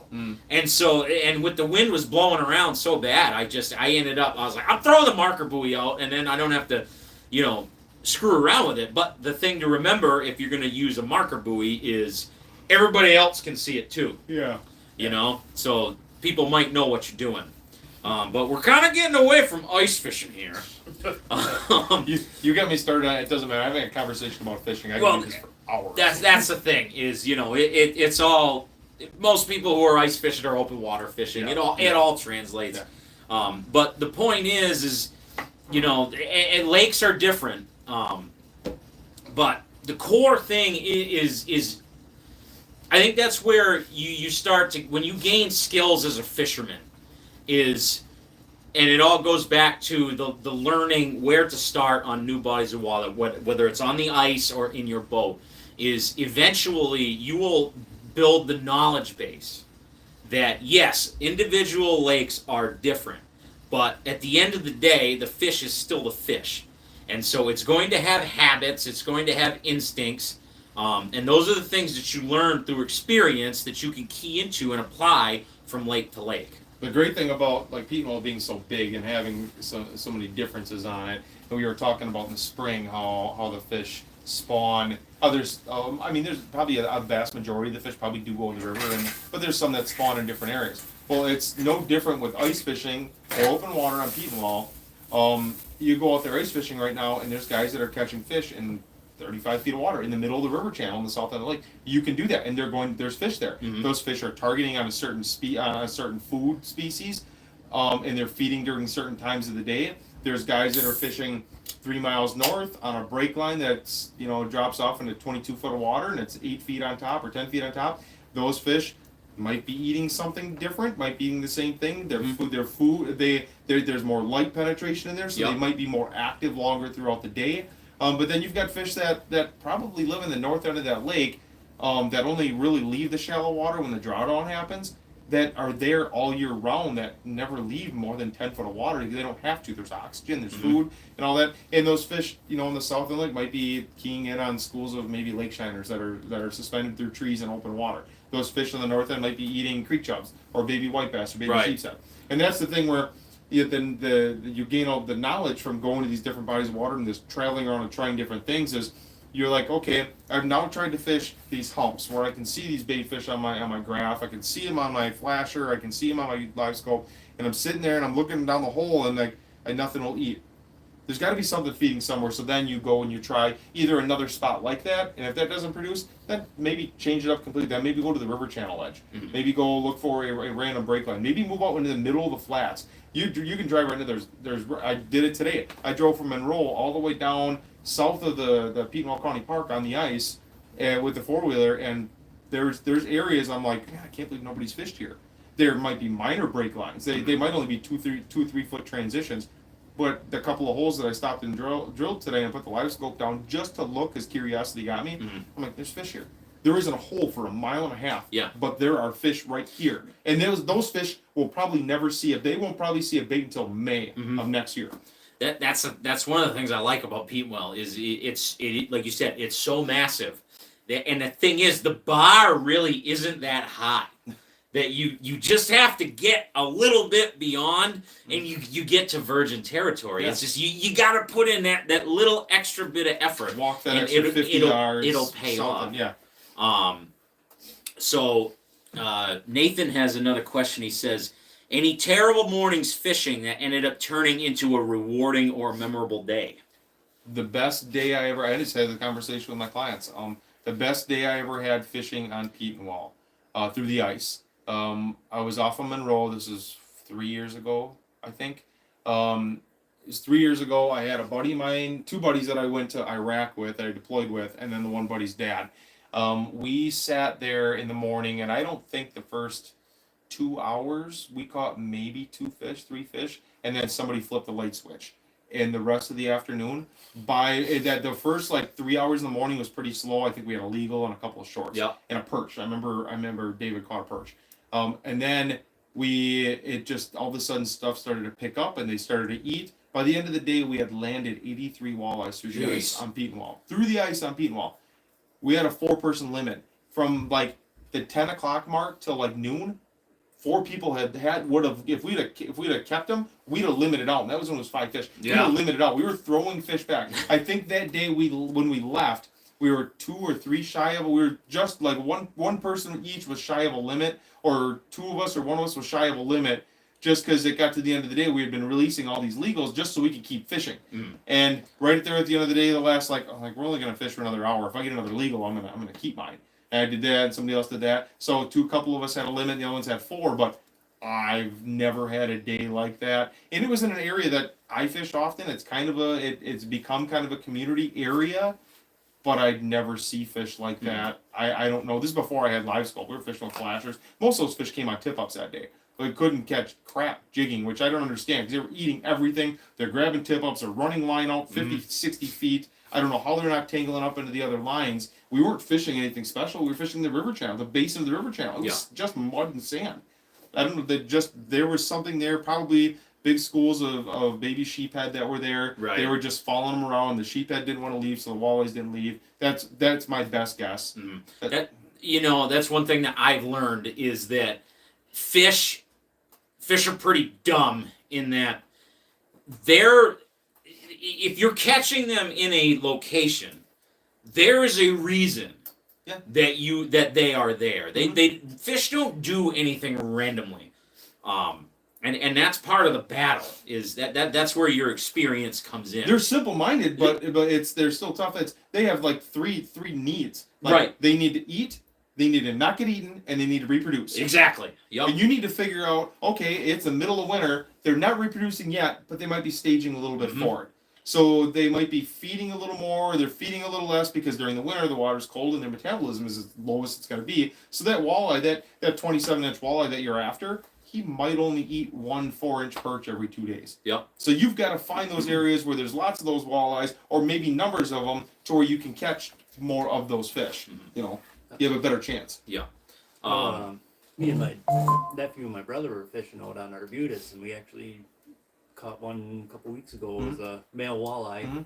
It was melting already. Yeah. I had one. Getting excited about girls. Yep, that was the last day of that warm spell, so I think all that water moved. Oh, yeah. Got them all excited. Yeah. He just couldn't hold it in. Thinking about the ladies. Yep. As far as to answer that question myself, the one in particular that I can think of, it was this past season on open water. Your wife was with us. Oh yeah. I think you were at a tournament. I think I was running a tournament somewhere. Yeah. I remember it freaking rained much of the time that we were there, and I remember I went out on the Saturday, and I caught some fish. I mean, I didn't get anything big. I didn't get like mad numbers, but when it rained, I left my rain gear out overnight because it was supposed to stop raining. And I was thinking it's going to dry, right? Well, it rained again. I woke up and it was raining. And I remember in the video, I'm going back out on the final morning. So it's like I'm basically going to go fish for a couple hours, and then I'm going to pack up the camper, and then we're going to leave. And in the video, I'm sitting there with my hand pump bilge pump, because I don't have an electronic bilge in that boat because it's so simple. And I'm just sitting there talking about how, it wasn't supposed to rain. It's still raining. I don't even know if I've even got a video at this point. And I went out there, and not only I caught my first flathead I'd ever caught. And I mean, I know they get absolutely monstrous, but I mean, it was still a 6-7 pound fish. Like that's a good fight. It's a good eating catfish. Especially I had never caught one before. And so that was cool. And then I ended up catching a slot. It was like, I don't think it was quite 21 inches, but it was definitely in the slot range. It was on the lower end of the slot, but it was still a slot. And it just, I remember saying in the video, I said, this is just kind of proof that, you got to give it your all until the day's over, because you never know how it's going to end up. And, in reality, it only takes a minute to catch a fish, right? And if you have an hour left, that is 60 minutes where you could catch 60 fish if you focus it right. Nobody remembers the bad fishing days when that bad fishing day ends with a giant fish, or ends with I caught my limit in the last 5 minutes we were on the water in the last day of the trip. You remember that. You don't remember the 3 days prior to that you caught 5 fish total between 2 boats, but you remember that feeling that you had when you caught that limit in the last few minutes, the final seconds. That you remember that stuff. And that's the feeling that keeps you coming back. That's exactly. Oh yeah, that is the drug of fishing. Oh, we went on ice fishing. I think that's when you first got your snowmobile. Oh yeah. And all the Amish were out on the ice, and we were. Yep. And ran into Kyle and talking to him. He's like, we're marking them. They're all over. They come up, they look, and they leave. Yep. And that's what we had. We went and drilled a hole, and I think we drilled our holes like right next to where somebody had already had. We came out there really late in the afternoon, and we drilled holes like right next to where somebody else had a shack, and then we just started threw some waxies on, and then we just started nailing bluegills. Yeah. I remember it took a while. We were fishing, I don't know, probably a couple hours, and they come up and look, and all of a sudden I remember, it was just like you flipped the light switch, and it was just, you couldn't keep your line in the water. It was getting right towards dark. They had that rush, and it just goes to show, it's not over till it's over. One of the things I pay attention to the most, you were talking about getting flurry, or you get that last limit, or all of a sudden the fish just like somebody flips a light switch. One of the things I pay attention to the most is the barometric pressure. I can't control it, but it's a really good excuse when we're not catching fish. I can pull that out and I can look at the Wisconsin Rapids Airport webpage and I can see the hour by hour the trend of where that barometric pressure was going. And I think, the solar lunar tables, they do play a big factor into, are the fish going to feed during this 4-hour window, 8-hour window? Is there going to be some feeding activity, or is it going to be like the slowest time of the day? But even in that slowest time of the day, or even during the peak times of the day, there's going to be peaks in there, or slower times in there. And I think a lot of that is fed off of that barometric pressure. And it might be, and it's all relative, 31.24 might be high, or 29.97 might be high, because it's relative to what it was 2 hours, 3 hours, 6 hours, 12 hours ago. And you look at that trend, and when that barometric pressure is, they tend to not like the really high pressure unless it's been high pressure and stable like that for a long time, for a day, 2 days, 3 days.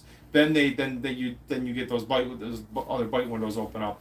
But then if you're there and all of a sudden that pressure is rising, hits 31.3 or whatever number it hits, and all of a sudden it plateaus and you're like, oh, I see the fish are a little more active. And then all of a sudden it drops. And it did this to me the other afternoon. I was out with 2 other guys who were scouting. And in the last couple hours of the day, that pressure went from 31.48 and it dropped to 31.2 to 31 to 30.9. And this is all in a 2-hour window. We caught slotfish, we caught 2 legals, we caught white bass, we were catching shorts. And then all of a sudden that pressure plateaued, flattened right off there, and they were done. I mean, done like a light switch, just shut right off. But I look at that stuff, I look at those trends, and like, it makes sense, like why they ate when they did. And if I could forecast that stuff, like if I could forecast when that pressure was going to have those little tick marks, and when it was going to drop back off again, oh my God, I'd be a lot better guide. Let's put it that way. Right. I remember. I'd have a lot nicer boat at this point. I remember reading that the reason pressure is so important is because that is how the fish figures out where he is, how deep he is in the water. And so when the pressure drops, he thinks that he's in shallower water than he actually is, because the entire water column has less pressure, and that's sort of the thing that keys them in, that something's happening, a storm is coming in. I better feed up because I might have to go hunker down. So, all right, we're out of questions. What's the finicky fooler? I have seen these a lot lately, and we just so happen to have one for show and tell. So just in case people are not familiar, it's a nifty little tool. And I just had another guy tip me off onto these this year. He's been running them for a while, and I finally got a couple of them, and then we got a couple more of them, and now I'm kind of addicted to them because fighting fish on hand lining them on tip up is fun and all, but I much rather prefer fighting them on a spinning rod. I have more control, and I can actually I seem to land. If I hook up with them, I land them. Like at a tip up, I probably lose more fish than I do once I'm hooked up with a spinning rod, just because I have the drag and the rod.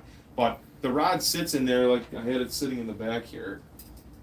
Dan, you want to hold that up? Yeah. Your arms are gonna end up getting tired on there, but let's take this guy out there. So it's a brand new spoon, and these hooks are really tacky, and I don't want to put it in a Dan's hand. We could do a video on how to take a hook out. Well, technically, we already got one when I buried a swim bait in Chris's hand, but I guess that's a story for another time. Yeah. So these finicky foolers, and I see a lot more guys starting to use these things. They're made here in Wisconsin. Joe sells them at the Bighorn, but it's you're setting this down, and there's a post right here. It's kind of hard to see, but there's an O-ring that slides up and down on this one piece, and by adjusting that O-ring further away from the flag, you create some more tension for bigger baits, because you could put giant suckers, giant chubs on here and set it to where they're not going to trip it, but yet when the fish goes to pull on it, it's still really not that much resistance. Because there's a bunch of different contraptions and a bunch of different things out there on the market, tip downs, whatever. I honestly think that this is probably the most sensitive, and the fish feel the least amount of resistance. Now, I'm not bashing, beaver dam tip ups or Fratel tip ups or HTs, whatever, or danglers or what have you. Yeah. But when I set this on here, and I have my line, all the line does is sits underneath here, and I just take and put this flag on here. Yep. Get it on there. Just sits on there like this. There's not much resistance. Now, Dan, go ahead and pull on that. See how much resistance it takes. Ain't much. There's like barely anything, and now I have this bail open. Now that fish can take that line and just run. go. It's just free spooling off of there. There's no spool with grease. There's no bait feeder reel with that little bit of resistance with them pulling that bait out. You don't have anything. It's just free spooling line coming off of there. This line, I just put it on here, and I didn't stupid me when I put it on there. Put it on there the right way, pulling off the spool all one direction, which is great. But a really good idea after you do that, or while you're doing it, soak that spool of water, or soak that spool line in warm water before you spool it up. As you can tell, I didn't do that, so I have a little bit of a coil in there right now. It goes out once it's in the water and everything. That coil goes away pretty easily, but yeah, as soon as somebody gives it a tug, it goes away. When the bait's hanging on there, it's really not that bad. But I forgot to do that on these ones, so I've been swearing at myself last 2 days. I just haven't. It's been so friggin' cold at the end of the day when I get done. I really don't want to go grab my reels, bring them in the house, and stand underneath the faucet for 5 minutes for each reel to get to soften up that line to let it form better around here to get rid of some of that.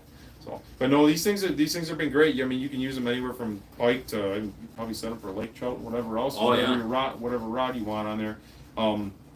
You can set them for perch. We were catching crappies on it the other day. I had a little bit shorter rod. I had 4 pound and 3 pound line on there with small little shiners and small little fatheads and rosies, and I just set that thing, and it would flip over. You could hear that thing. It would flip like this, and you could hear it from a distance. And go over there. I was catching crappies on it without a problem. It was actually a lot of fun. I have a homemade one of these in my garage. It's not as sensitive as this one, but it's the plank, and then I got a pipe that I cut at a 45-degree angle to be the rod holder, and then I used a door stop spring for the flag. I cut my own flag out of fabric, and I took 2 eye hooks and run a small dowel in there, and then I put a cup hook in the middle, and then like that I run the line through that hook, and as it pulls out, it turns that dowel up, and then that releases the flag is pinned, and then that releases it. But there's if you're cheap like me, there's a lot of things that you can make homemade that are just as good as the things that you buy in stores. Case in point. This right here is a tip down. For crappie fishing. For crappie fishing, walleyes. I made this one out of a little HT little jigger, and schoolies. The knockoff schoolies. I got my real schoolies for a dead stick. And if you've never seen one of these little hobo contraptions, it's perfectly weighted so that when the minnow's on here, it's going to be kind of like at a 45-degree angle. And this one's kind of short.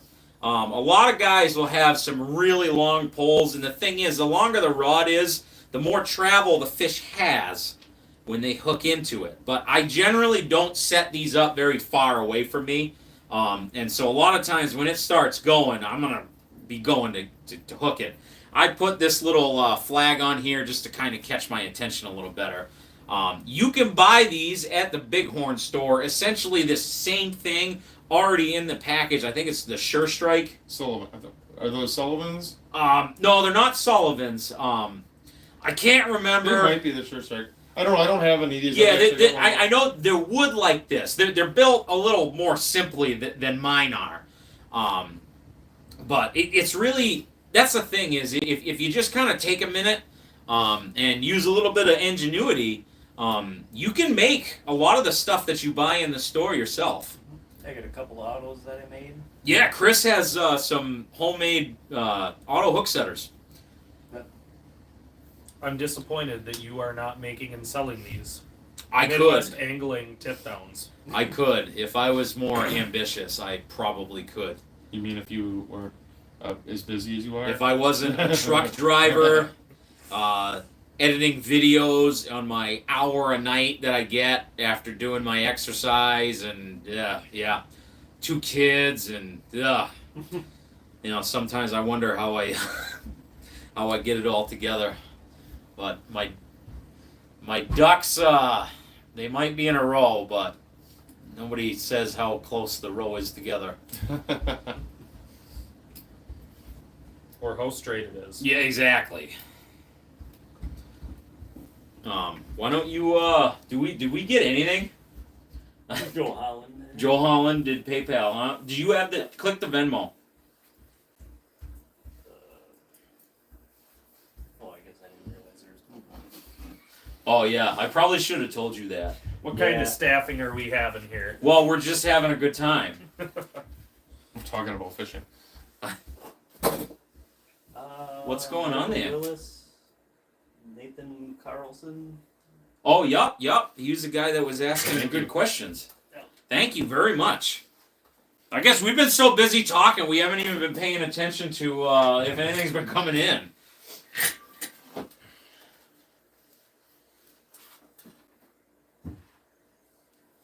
I want to talk about the other tip down we got over here. These are the ones I use, and I'm not gonna. I don't know how well this is gonna fit in the frame, but I'll just set it here. I'll set it right down here on the bottom. Right down here, you'll be able to see the top of it, anyways. yeah, it's basically the bottom is just kind of a an X. It's just a stand.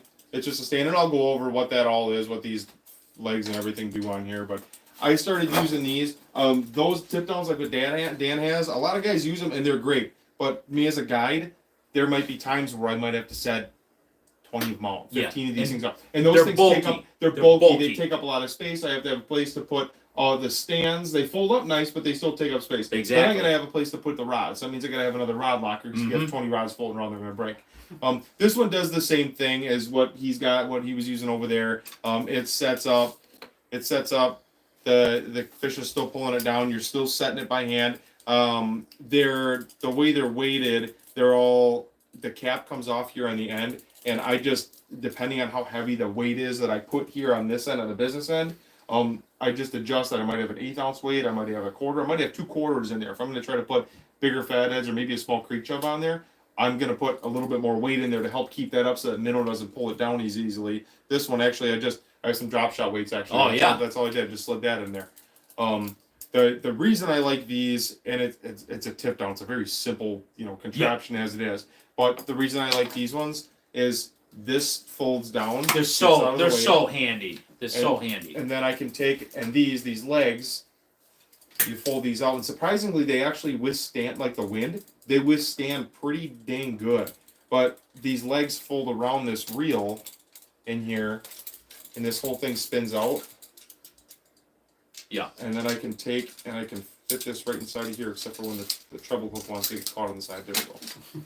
And this spins in here like this. Yup, It's locked up completely tight. enclosed. Throw it in your sled. I can Away you throw go. 20 of these in the bottom of the sled, and the rod's not going to get broke. Nothing breaks on it. The line doesn't get tangled up. Doesn't get marred up. I really like these. I have zero, like, I don't work with Innovative, the brand that makes these. Yeah. I just seen Joe had them at the store for a long time. They've been sitting there. I'm like, what? I'm going to try these things. I see other people using them. I like that they're brightly colored. I can see them forever.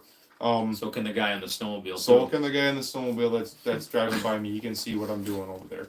But no, that's the reason I like these things, just because they're so compact. Yeah. And that's the thing. Is like they're these whole. I remember the first time I ever even seen a tip down. It was a friend of mine, Steve. He's the mechanic at the trucking company that I work for. If you're watching this, Steve, hope you're doing well down there in Florida. I remember he made them in the shop, and I was like, man, what the hell is that? And he showed me, and I thought, man, that's a really interesting concept, and they don't. That's one of the beautiful things about fishing is a lot of the things are that work really well tend to be really simple, and like that shows is there's more than one way to skin a cat, so to speak. So Another subject. We've been going on almost 2 hours now. Nathan Carlson says, "You guys are awesome. I'm serious about the podcast. What's your guys' preference on augers?" Well, hang on. I'll be right back. Oh boy. Dan's got a new toy. I do have a new toy. Are you sure he doesn't have to tinkle? I am 100% positive. When you're talking about augers, I don't really care what brand it is, because at the end of the day, all I'm doing is drilling a hole, and I don't care if it takes me an extra 2 seconds or 3 seconds. I don't care, as long as it drills a hole and it isn't going to break on me, and I can drill a lot of holes if I need to. I'm blocking the shot. I'm being a real good showman right now. Now, you mean to tell me that's not one of the giveaway prizes? Well, if Joe, I'll be honest with you, if Joe at the Bighorn store didn't step up, I was prepared to give this away for my sister. I have been waiting years to get one of these Strike Master ice augers, and I finally was. Let me make sure the camera's still, because I kind of. It's still there. Yeah. Okay. All right. I've been waiting years to get a really nice ice auger like this, and I finally, everything finally worked out. I was able to pull the trigger on one.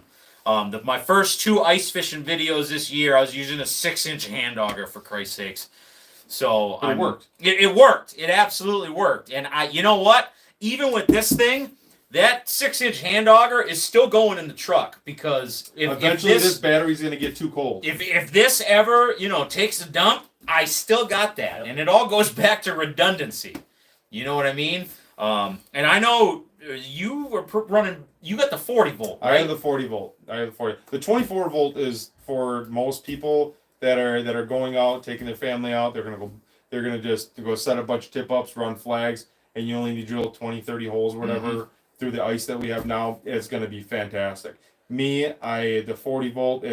I might have to drill 60, 70 holes in a day, and I'm not gonna be able to do that on one charge on this. And that 24s or that 40 volts is a little quicker, and it holds the charge a little bit longer. But for most people, this 24 volt, they're not going to go through a full battery. Absolutely. Like when I walleye fish on peak, I'll drill my tip up holes, and then I'll probably go put out a dozen or so holes to just hole hop, right?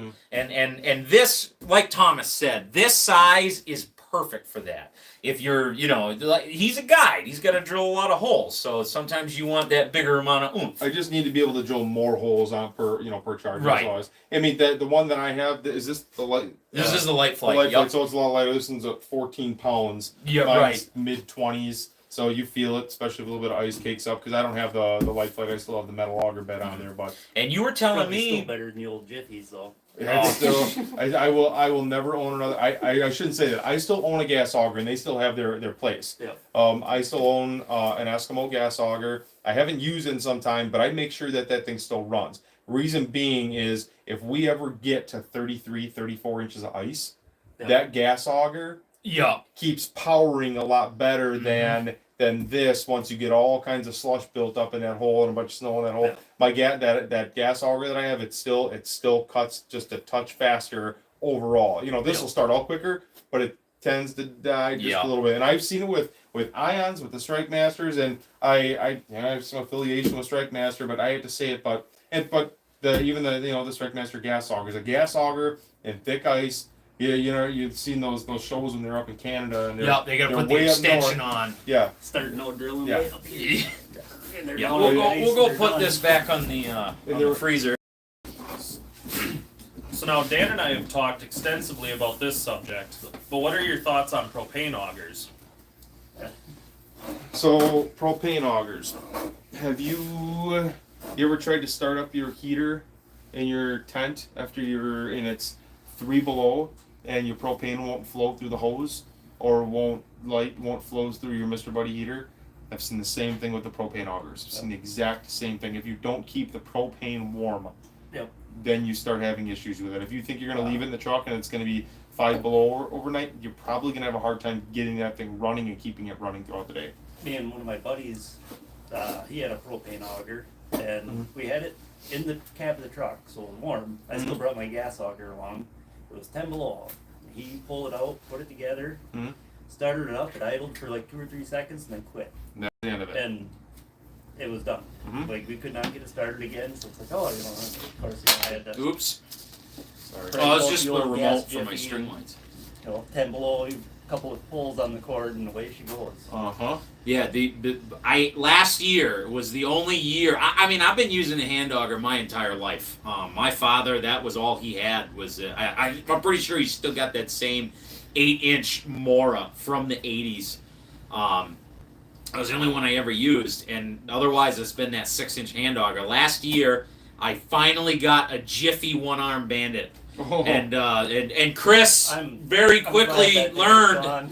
why that thing was so The infamous. Widowmaker. Yeah. And it was, last year was such a bad year. I was so fortunate in that I, ahead of time, scheduled my vacation to fall on that week, basically, because we had like a 2-week window to ice fish last year. Yeah, essentially. I ran 9 guided trips last year. So and I was so fortunate that my father flew out here from Maine, and we were able to get out on Pete and Well. Chris was there it was one of the videos that I got 2 videos up. We tried to make 4, but only 2 ended up working out. That last day with my father, we went on Nepco right here in town, and we tried to get some bluegills and try to run pike on tip-ups, but the pike never bit, and the bluegills were like that big, and I was just, I kind of, that one was one that never made it past the cutting room floor, unfortunately, but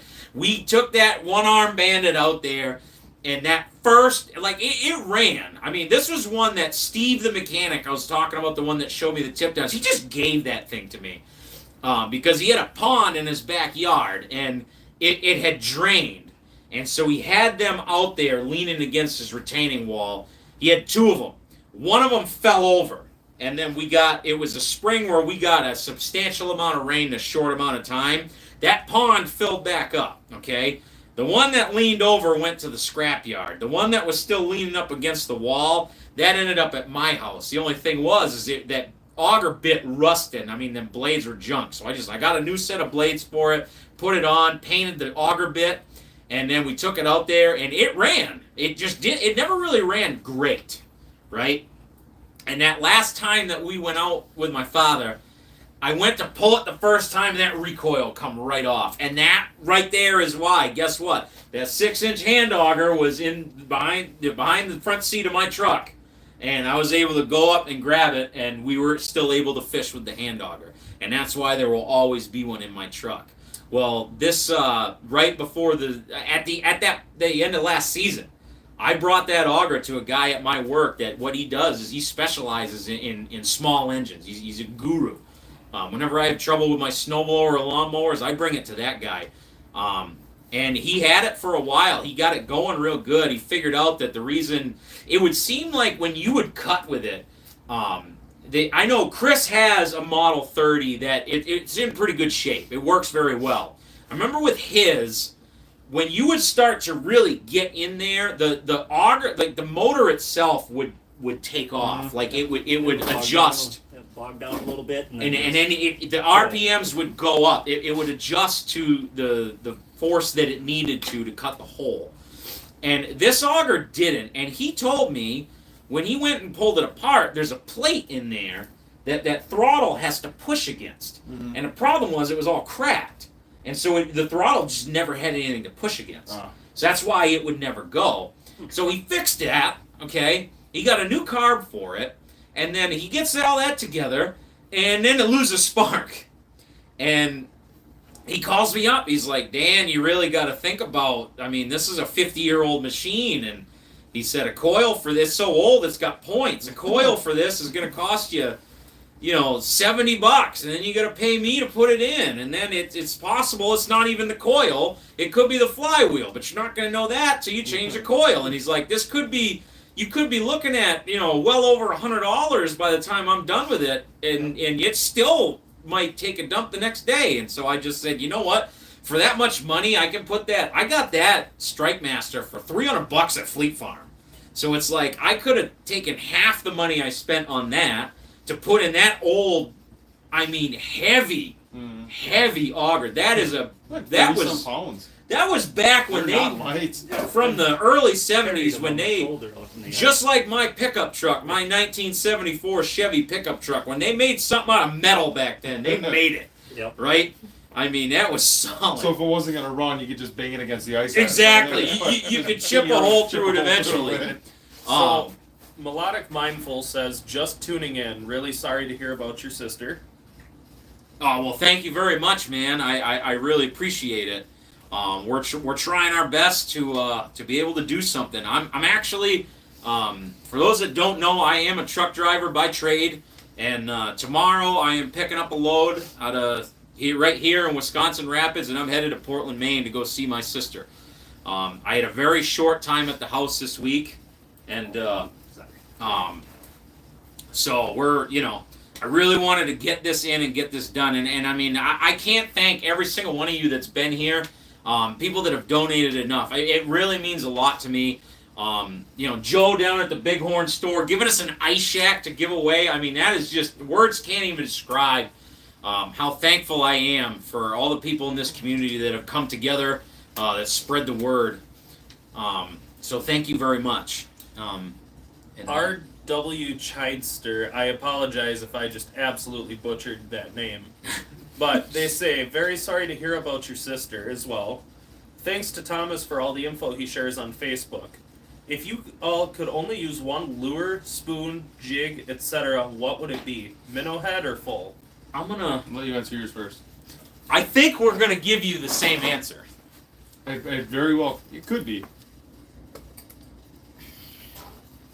Right here. Let me see that.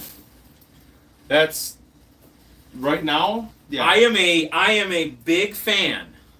You're a minimalist of the Northland Tackle. I don't know how well that's gonna come out. It's the Northland Tackle Forage Minnow. Forage Minnow Jig. Yup. That is it. There's a couple colors that work really well on Pete and Well. This is orange. It works real well. I've been doing really well on the orange UV right now. I also, the jig that I've used in the last 2 videos is on the other pole that's up there, but I'm not really going to grab it, is the Fire Tiger color.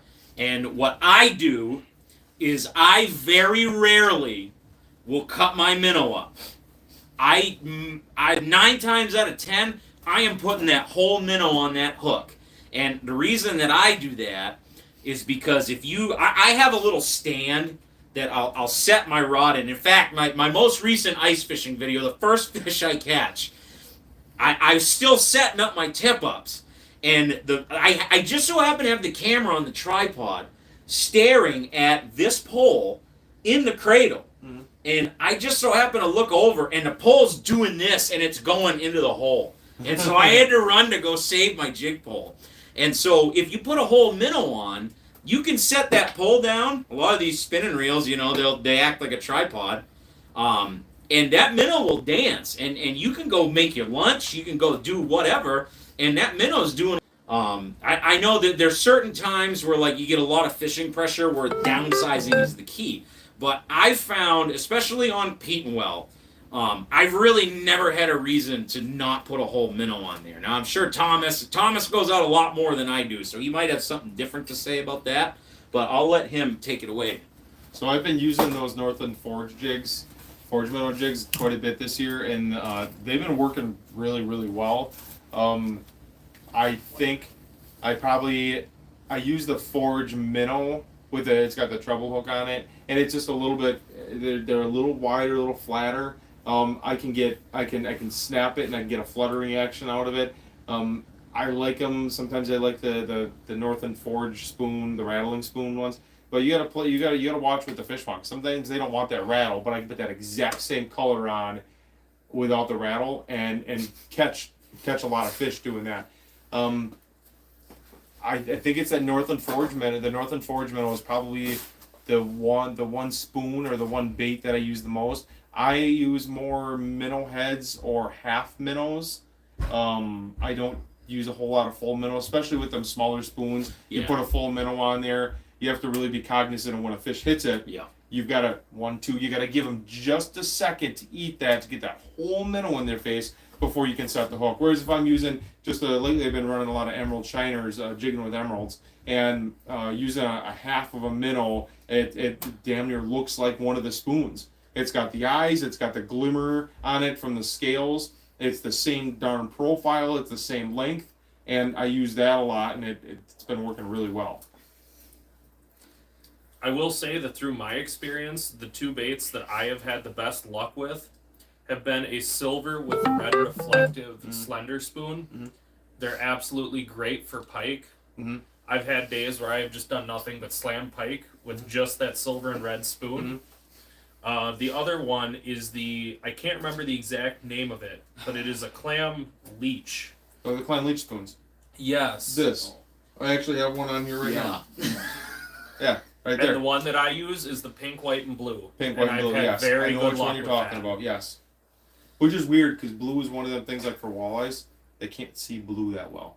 But for some reason, it gets the their white attention and the pink, with the contrast. There's a contrast in there. And peat and wall's weird, like, I'm not a color guy. I'm going to use a bright profile, or I'm going to use a dark profile. But I've tried putting a camera down, and I know other people that have too. If you get 23 feet of water, and it's somewhat cloudy, or you got snow cover, and you drop this bait down here, it doesn't look any different than a chartreuse bait, than a white bait. They all look damn near the same once they get down to the bottom, just because there's very little light penetration on there.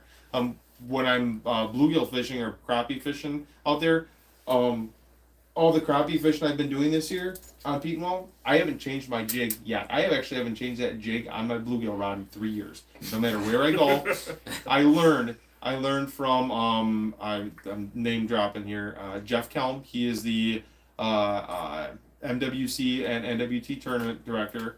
He is also one of the top panfish anglers in the country and the world. He qualified for the USA Ice Fishing team again for this coming year, for this year actually. The he's done very well for himself in the professional ice fishing world, and from Brandon Newby, who's won more championships and more things on the ice than most anybody. Than most people will ever win in any type of fishing derby tournament, whatever. And I've talked to them, and they're like, it doesn't matter. You just have to. A lot of times, it's all on cadence, and walleyes the same way. Yeah. It's the cadence, and like with bluegills and crappies, less is more. There's nothing in a crappie's world in a bluegill. I watch people sitting there bluegill fishing, and they're like this. They're just doing this, snapping it. There's nothing that a bluegill eats or that a crappie eats that does this. That does this. There's nothing in a walleye's world, honestly, that really is jumping up and down in one spot like that either. And you got to remember, too, we're ice fishing here, okay? That water's 32 degrees. Everything that lives in that water is cold-blooded, okay? So everything that's in that water is also 32 degrees. Like you said, nothing moves like that. Nothing moves when it's that cold. No. So and like with the spoons, why spoons work so well is if you pop that spoon up, they pop and they flutter. They look like a minnow trying to dart away, and then it just can't. It just kind of flutters out. Kind of like the minnows when they're dying in your minnow bucket. You got a shiner in there that all of a sudden just scatters like this real quick, and then just kind of flutters down to the bottom of the bucket, and then you see them skirt around the other side. That's the stuff you're trying to mimic, because that's what they're going to eat. But like the bluegills and the crappie, the stuff that they eat is tiny. Really tiny little stuff. They're picking little insects and snails off of a blade of grass in the water. And it's not moving. They just walk up and they can swim up and they can kind of pluck that off of there. So very small movements. Sometimes you think you're not moving anything when you're holding it, but actually it's moving a lot. Put that rod down on the ice. There's days where I have to jig, and the fish come in, but I can't hold it still enough. They'll come in to look at it, but me holding it, it's moving too much. So I jig, set the rod down, wait, dink, and then I'll set the hook. It's really screwy, but sometimes that's what it takes. I've done that quite a bit, and I'll rest my whole arm with the rod on the arm of my chair. Yeah. Just sit Just there. stop the rod from moving. I'd stop that rod completely from moving. But that is the cadence. It's not, you're just not letting it sit there and then pick it up once in a while. No, I'm jig, set it down. Jig, fish is coming in, set it down, don't touch it. And wait for that strike. But that's time on the water. You have to know when those super high pressure days, when they're really spooky, because there might be a lot of pressure on the ice from people driving around. It's really clear. They can see, they can hear everything. Those are the days where a lot of times that works best for us. On the opposite end of that, I've had days too where they'll come in and they'll look at it when it's just sitting there. Yeah. But as soon as you move it, wham. Oh yeah. You're getting a It's reaction out of it, Yep. and that's why trying to jig them up. You're playing that cat and mouse game, jig them up. You see, teaching people the other day, they're jigging. I'm like, raise it, keep lifting. Well, reel a little bit so you don't set the hook into the ceiling of the roof, but.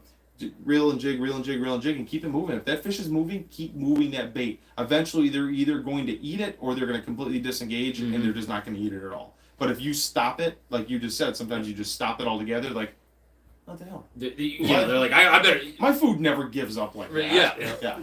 Yeah. That's just like I got a cat, and predators are predators, whether they're on the land or in the sea. Yeah. And the thing is a lot of times it's a change. When something is doing something very consistently, and then it's all about like reaction strikes. When you change the cadence of a crankbait or a jig, a lot of times that's the thing that triggers that predatory reaction in the fish. They're like, oh, I got to do something. Yeah. It's gonna just like you said. Yeah. Melodic Mindful says, never targeted walleye before or fished Pete well. Is 8-pound test fluoro strong enough for a leader, or what would you recommend? 100% new to walleye fishing. So, to be honest with you, 8-pound is more than sufficient. Oh, yeah. On Pete and Wall, the thing is you have a lot of trees. You got a lot of timber. If you're fishing in an area where there's no chance of snagging up on any trees, which is very few places, but if you're in one of those places, the only thing you really have to worry about, because walleye don't have teeth like a pike or a muskie that's flat and sharp like a knife blade, they have spokes. It's like their teeth is like the end of a pen. It's not gonna. Their teeth typically it's really not gonna cut the line. Yeah, they're not really for cutting; they're for gripping. Yeah, you're working with the strength of the fish. Now, I've landed some really big fish. Actually, one of my favorite finesse walleye setups is a 36-inch light action rod with 4-pound test on it.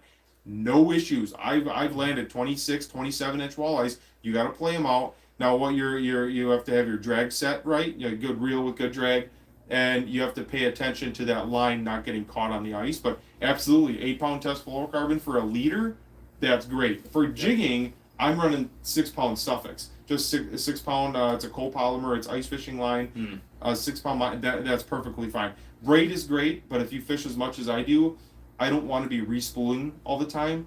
And people are like, well, I don't have to respool my braid. Yeah, but your lines aren't seeing the water 60 days in a row, freezing, thawing. Yep. And eventually that braid is going to start absorbing some water, and then you've got ice problems on there. Monofilament, I don't really have that issue, so I just stick with it. And really, at most I'm setting the hook 30 feet away. You have no problem getting a hook set 30 feet away with monofilament. Right. It's not like you're casting 120 feet like you do on a boat. So. Absolutely. I actually caught a 37-inch northern on 4-pound test. Yeah. Yeah. Heck yeah. You have your drag set right. You know what you're doing. You don't horse them. You can really. A little bit of luck in there where the hooks. Yeah. Oh yeah. For sure. Hook set right in the corner of the mouth. Yep. Yeah. Well, a buddy of mine that has been featured in one of Dan's videos. Oh, Anthony. He's a That character guy. casting over power lines, but Yeah. He's a great guy, but he's a bit of a goober sometimes. That's why we love him. when him and I were ice fish or open water fishing the walleye spawn, right out of high school, not really a dollar to our names, and we were fishing underneath Moon Dam in Mosinee. Love it. It's a great spot. I caught my biggest walleye there, just shy of 32 inches, 12 pounds. November. Oh, that's. Sorry, I got excited when you said that. It's 12 minutes to It's a mouth. I great love that spot. But anyways, him and I were fishing on the flat rock underneath the dam, and this was before all the fencing was up. This was long. This had to be 2017, 2018. Okay. And we're just standing there back to back fishing. And all of a sudden he stops and he looks at me. And he's just holding his rod here. And he's looking at it. And he just sets the hook a little bit. And you just hear that line peel. And we get that fish up. He's like, oh, I think I got a nice walleye. He gets it right up to the edge of the rock. It's a 45-inch northern that he pulled in on, well, I want to say it was 8-pound mono. Mm-hmm. And just being gentle with it, Mhm. played the conditions right, Yep. and he was able to land that fish. I probably have a picture of it here somewhere. I don't doubt that. I had a 42 that I caught on Petenwall this year, fishing a shoreline break close to 10th Street. This past summer, I had a 42-inch pike that only had an 8-pound monofilament leader on there. And it's right. It's all about playing it right and a little bit of luck where you set the hook, where that jig is at or that bait is at when you set the hook. My biggest muskie I ever caught, same thing. There's a floral leader. It was a heavy floral leader, but even still, an upper 40s, 50-inch muskie should have just shredded that line. But it was a number 6 gripping wrap, both treble hooks right in the corner of the mouth, and the line was nowhere near the teeth. That was that fish that was caught in 4-pound test. Oh, that's a big fish. That's that fish is full of eggs. It was full of Cisco, or Oh, not Cisco. Well, there might have been some Cisco and Gold Eye a and gold moon eyes. yeah, There we But- go. There was- Here's that northern too, like and she half a was dozen. They were 8-10 inches. absolutely beautiful. It's There very wasn't a dark mark fish. on her That's anywhere. awesome. Beautiful fish. Oh yeah. Nathan Carlson says, "What's your guys' take on replica versus skin mounts?" I think if like I tell myself I'm probably never gonna mount a walleye. And now if I catch a 34-inch walleye, there's a good chance I might actually get it mounted. And to tell you the truth, a 34-inch walleye is probably at the very end, or a fish that I would consider, no matter what species it is probably towards at the end of Right. of its life. Yeah. I don't feel bad taking a 34-inch walleye out of the. I wouldn't feel bad, and I would never chastise somebody for taking it out if they wanted to get a skin mount. Mm-hmm. Me, that is my fish. It's not a piece of plastic that looks like my fish. That is my fish. That is a skin from my fish. Yeah. And there is something to be said for that. Yeah, and Right, and it's- it's to each their own. And I'm not knocking any because there's some taxidermists out there that can take a picture of that pike, and you wouldn't be able to tell the difference when you got done with the replica. They're that good. Oh, for sure. It's me. I like skin mounts. I think a well done skin mount looks fantastic. But I've seen some replicas that are just great. They're really good. It's to each their own. I like skin mounts, but that's not to say that I might not ever get a replica. Who knows? Right. I think I kind of already answered this before when talking about the 28-inch plus walleye. I think for me it depends on the fish. If it's a big walleye like that, like I said, I believe that I would let that go and get the replica. But I mean, if we're talking fish like a 40-inch plus pike, I guess I'm not against taking that fish and getting a skin mount. For me, I think it's a very situational on the species of fish itself. So some of it has something to do with how I caught it too. So if I caught a 34-inch walleye trolling, I'd probably get a replica done. It's cool and all, but it's don't get me wrong, trolling's great. There's a time and a place for it. It's not my thing. I know how to do it. I'm pretty good at it, but I wouldn't take as much enjoyment in just it hooking itself on a crankbait and me winching it in on an 8.5-foot medium action rod, trolling rod. Now, however, if I'm out and I'm fishing a shallow flat and I'm finding pods of fish and I'm targeting only big fish and this is what I'm doing for the day, and I catch a giant while I'm doing something like that, I'm probably more apt to really wanting to keep that fish because there's a story. I worked for that fish. It wasn't an accident. I didn't just go sit on my grandma's dock. And I'm sorry if you're watching this and you've mounted your kid's 7-pound largemouth that he caught off grandma's dock, and your kid was 5 years old. Awesome. My grandparents mounted 2 9-inch crappies that I caught out of the lake by their house. I think it's absolutely awesome. But for me, as a professional fisherman, a professional angler, I just more enjoyment out of working for it, using my skills, and then catching the fish that I'm after, than just it being a bycatch. I will say that after speaking with Dan, I've really come around on my opinion of replicas, because I used to think about it that, it's just a hunk of plastic on the wall. But at the same time, we come at this sport with the idea of conservation in mind. Yeah. Yeah. And keeping that in mind, it's if like say you going out and you can catch 30-inch walleyes. You could probably catch one a year with how much you're on the water. Mhm. Oh yeah. That's a lot of big old fish It that is. you're taking out of the water. Yep. I'd rather see somebody else catch them, and that's why I release those ones. Yeah. If I catch that unicorn, that true unicorn, there might only be 5 in the entire Wisconsin River system on a 70-mile stretch.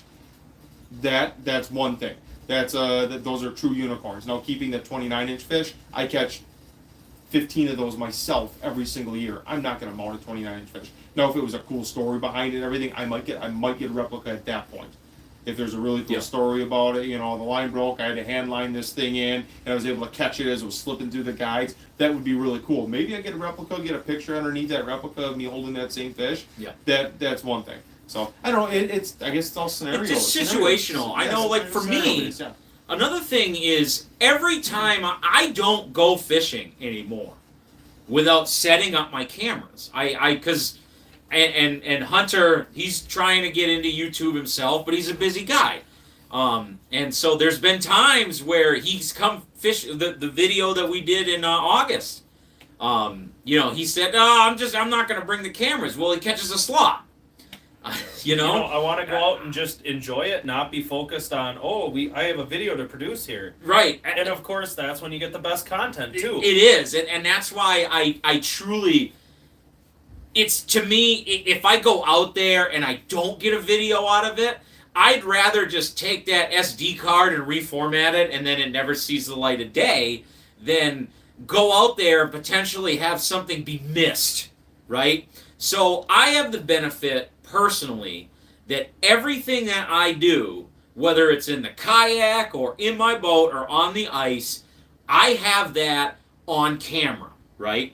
And so for me, I know a big thing with the skin mount versus the replica is, anybody could go order a replica, right? If it's a skin mount, you have to physically pull the fish out of the water.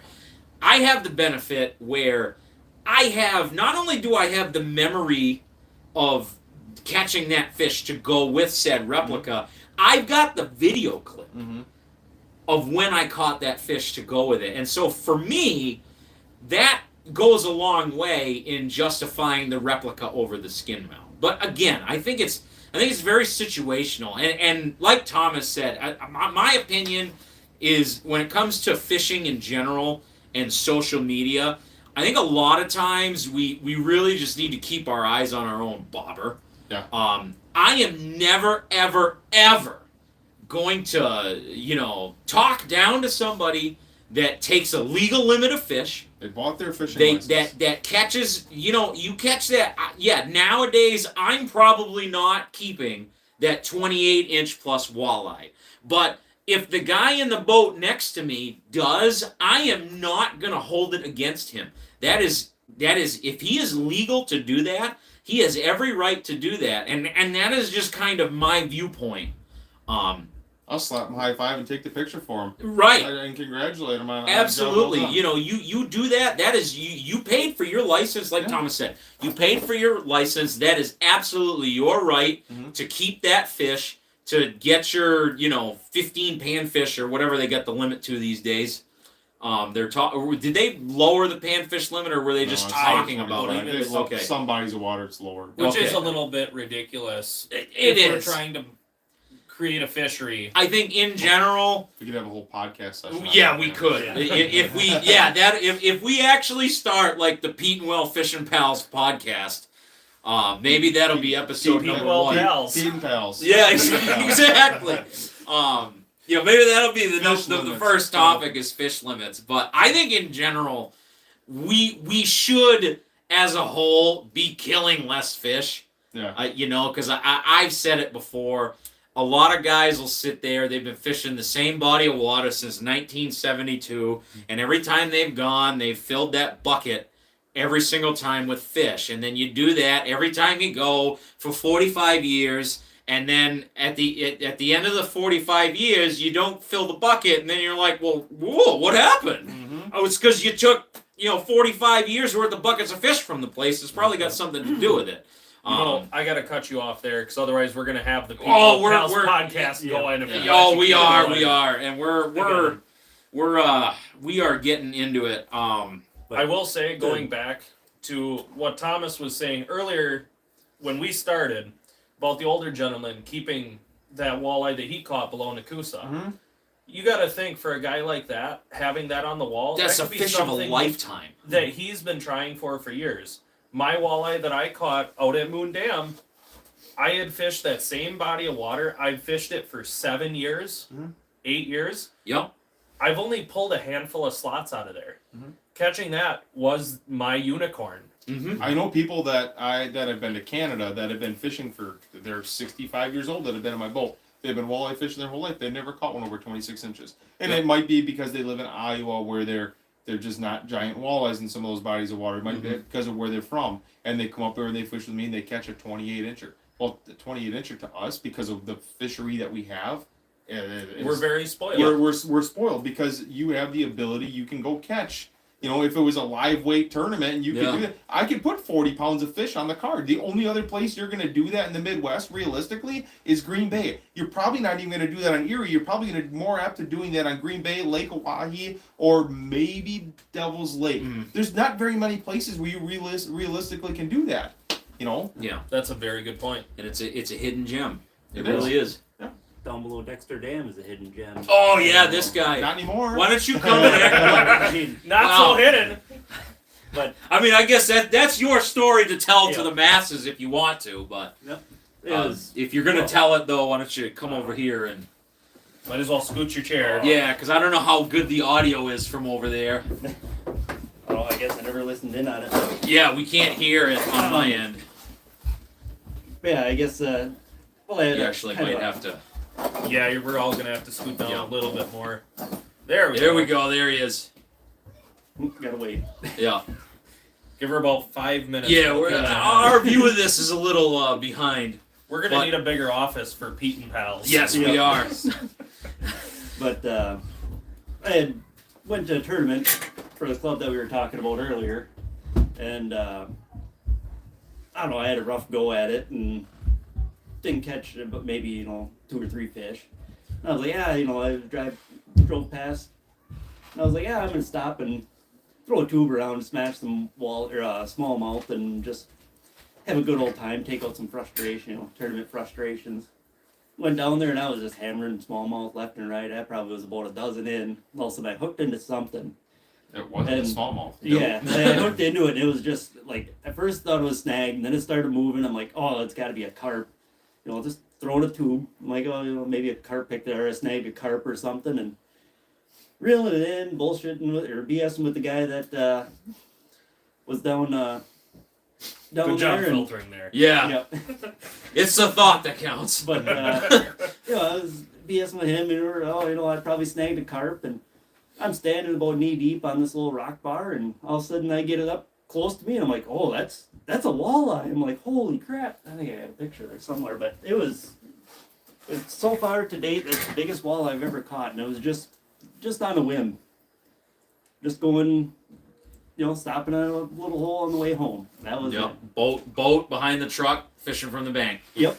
Just There's days I've done that fishing, and it's odd too. I'll be on the water every single day, but I still enjoy it. Like, I quit doing what I was doing. I left a very, very good paying job to do what I do, to not make nowhere.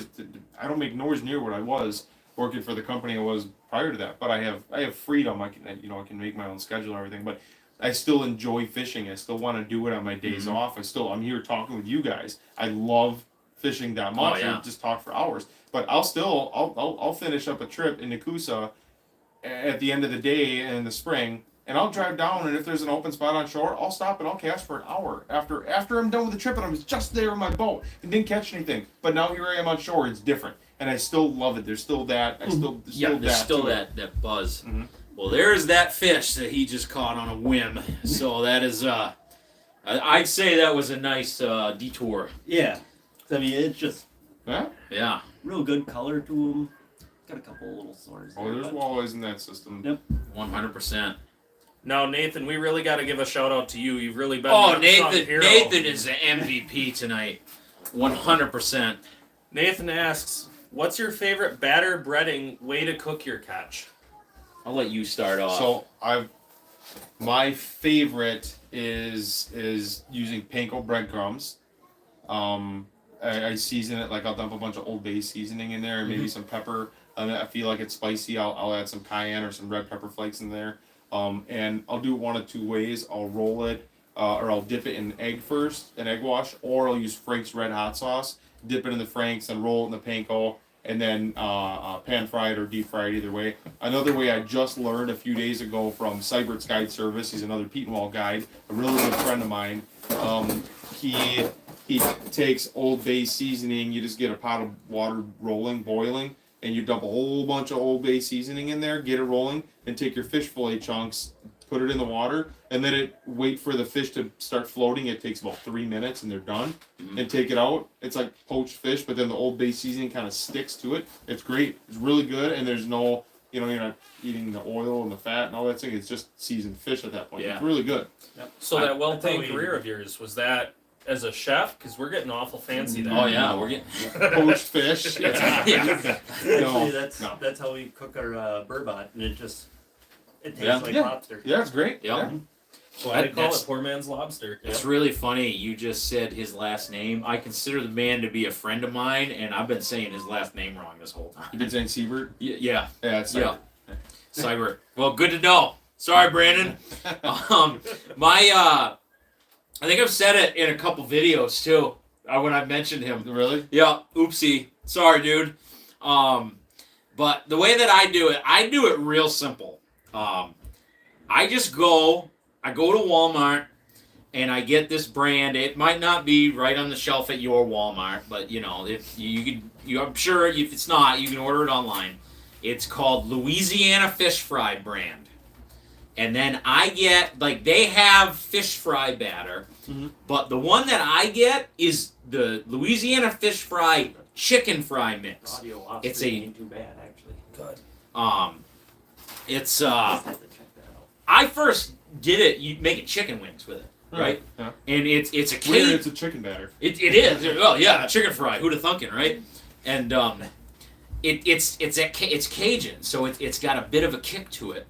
And then I just tried it on fish one day, and I realized that man, it's just as good on crappies and walleyes as it is on chicken wings. Heck yeah. And all I do when I first started using it, if you follow the directions on the bag, it tells you to put a cup of water in and make it into pancake batter. And the thing that I didn't like is it didn't seem like the batter would stick to it that well. It would some of it would come off when you put it in the oil. And when I do a fish fry, I use a lot of cast iron pans. I pretty much do all my cooking on the stove on cast iron now. And I'll just put an inch and a half of vegetable oil in there and call it a day. But what I started doing with that Louisiana fish fry is I'll put the fish in a gallon-sized bag, and then I'll just take the faucet and the sink and I'll just spray a little bit of water in there, just enough, right? And then I'll make sure that the fillets get nice and wet, and then that actually gives that batter something to stick to. And so you don't want to make it into the pancake batter like it'll tell you on the bag. And then I just drop it right. Come on, Dan. Come back, please come back. We frigged up. We frigged up bad. Well, we're down to 5 because one of them's me. 4, 3, 2. Oh no. Oh, there we go. Now we're back on. We're back on. We're live. Oh, did we? Oh, but is it really just us? Nathan's got to be there. Nathan, dude, hold Please. on. Let us know if you're still there. Oh, we're up to 8. Oh, back up to 8. This says that we're going, so. Yeah. Oh, well, we better do the giveaway. So. Why don't you, Thomas, can you entertain the masses for a second while we figure this out? We had some charging issues. Apparently, it's filming with a cell phone. With it plugged in, it still decides to use more power than what you can put into it. Weird with a fast charger. So we had to work through that a little bit, but you're gonna have that. None of us are professional podcasters yet, so but we'll see what happens when the Pete and Pals podcast comes out. We'll work through all the kinks here, and then we'll have that all figured out. Thank goodness Nathan is still here. Oh wow, you're the man. So we got. Boy. So now, Thomas, here's a question for you. Shoot. What do you think about the trout population? Are there any in Petenwell, or do you think it's just limited to Chester Creek? No, there's actually a couple. There's Chester Creek, then there's a 10 mile that dumps in. There's also trout up in Lynn Creek, which is by Plank Hill. There's trout way up inside of there. Yeah, we can fish that. Yeah, there's trout in a few of those different little streams. I think the 7 mile might have some small little brookies that are native into there. I know I've watched 2 caught down by Plank Hill a long time ago off those rocks, off that shoreline, off that access. I've seen a couple caught down there just a long time ago. It's actually on the same day, which was really odd. 2 rainbows, which was really odd. Really? Yeah, they were 2 bows. They were like maybe mid-teens, like 14, 15 inches. I know another gentleman that caught actually a really nice brown in the mid-20s. In Nakusa up by the islands in the springtime. And then Jason Mata, a friend of mine, another guide, he caught one last spring. He caught a brown up there, upper teens, like an 18-inch brown. Beautiful looking fish. But there's some in there, but they're not native in there. The water gets too warm. But They're almost a unicorn in and of themselves. Yeah, to they find are. in that body of water. They're coming out of those feeder streams and stuff, and in the springtime it makes sense. I wouldn't be surprised that if somebody was fishing the river right now, or especially that lower section, if they were fishing that right now, you probably have a legitimate chance at catching one if you're in the hole by 10 Mile Creek, at Plank Hill. I wouldn't be surprised, but you could sit there long enough and probably catch one. Right. So no, there's some of those unicorn things in there. Like big muskies, I've seen a lot of those low 40s. I mean, most people would expect good muskie out of there's at 43 to 45 inch range. I have a 52 I caught walleye fishing, of course, by 10 Mile. I caught that thing in July and I was walleye fishing. I felt terrible because I had that fish. We caught it. We got a quick picture of it. Got a really quick crude measurement on the bottom of the boat. Then I measured that later on where I marked it on there, and then I held it in the water and I held that fish for I bet you a half hour next to the side of the boat with that fish just holding it into the current, just letting it do its thing, and finally it just took off on its own. I hope that fish made it. I know the water was in the mid 70s, but I wasn't targeting them. I mean, most people are targeting muskies, during the hottest part of the summer for that reason. So, 100%. Melodic Mindful says, "What are your thoughts on beads and blades for walleye and pike?" Are you talking through the ice? That's a very good question. I'm a minimalist when it comes to my presentations. I just had somebody ask not me, but I answered the question for him on, I think it was the Pete and All Tips and Tricks page. I answered that. He was asking, what do you do for tip-up setup? And I went through everything I did earlier on in the show here. And I really like to use just a plain hook, a minnow and a split shot. Once in a while, I might add 2 white beads or an orange bead or a chartreuse bead, something extra. I know there's a couple companies. Joe just started at the Bighorn. Plum Creek. Yep. He's got a company that they make leaders specifically for walleye fishing. They've got beads. They've got some blades. They've got all kinds of goofy stuff on it. And I know there's a couple of people out there that are doing well with that stuff. But I know people that is out there that are fishing the same structure, the same thing, and catching the exact same size fish and just as many of them, and they're just fishing a plain hook and a minnow. Yeah. At the end of the day, if it's something that a walleye, I don't change baits a lot. I might change sizes. I might add a rattle or no rattle. Color isn't a big thing to me. I think if I fish 7 days in a row, there's a 4-hour time span in one of those 7 days where color makes a little bit of a difference.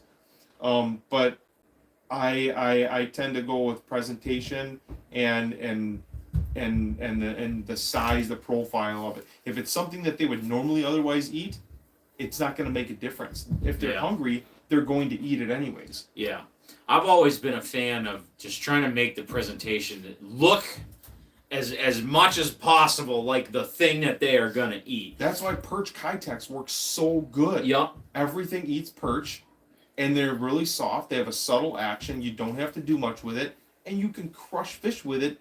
11, I probably do it through the ice. Actually, I might do that tomorrow. I think I'm going to go on my boat. I'm going to pull a package of Kitex earlier. I'm going to do some vertical jigging with some 3-inch Kitex. There you go. I'll probably catch a fish. Because they seem to catch fish any other time of year, no matter where else I'm at. I know open water this year, and it was the one video that I actually made happen with my kayak.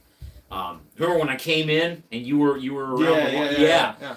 I was running, because normally my dead sticks, even on open water, my dead stick is I'll just throw an octopus hook with a big egg sinker to get it down there. I'll basically rig it just like I'm running a tip up. It's on a rod with a bait clicker on the reel, and man, they would not touch that bare hook and minnow, but they would smoke just a jig, like a minnow rigged wacky style on like a green apple jig head. Do you think it was the green apple jig head, or do you think it was the fact that the jig kept that minnow pinned in one spot, wriggling? What I did, this was what proved it. Okay. I cut that hook, and then I always carry some Lindy beads, and I threw some orange beads. I didn't put a spinner on. I think I put like 4 or 5 orange or pink beads. All of a sudden, they started hitting it. And the only thing that I could think of, it was when that algae was at the end of the year, basically. So it was when that algae was, at its worst. Was that was giving them something to key in on. So, you know what I mean? So I truly believe, I think you put a bunch of beads on there. So you got rid of the jig, but you put a bunch of beads on there and you had that minnow on there and it's kind of tail hook. That in itself is probably helping hold that minnow in one spot. Yeah. The minnow's still moving. Here's what I think, because here's a questioner. Nathan has a question. Beaver Dam recently added what does that say on there? Added a rattle. A rattle. Some pre-made fluoro leaders too. Glows in the dark as well. I could see the rattle making a thing because fish they're keying in on those baits, especially in that stained water.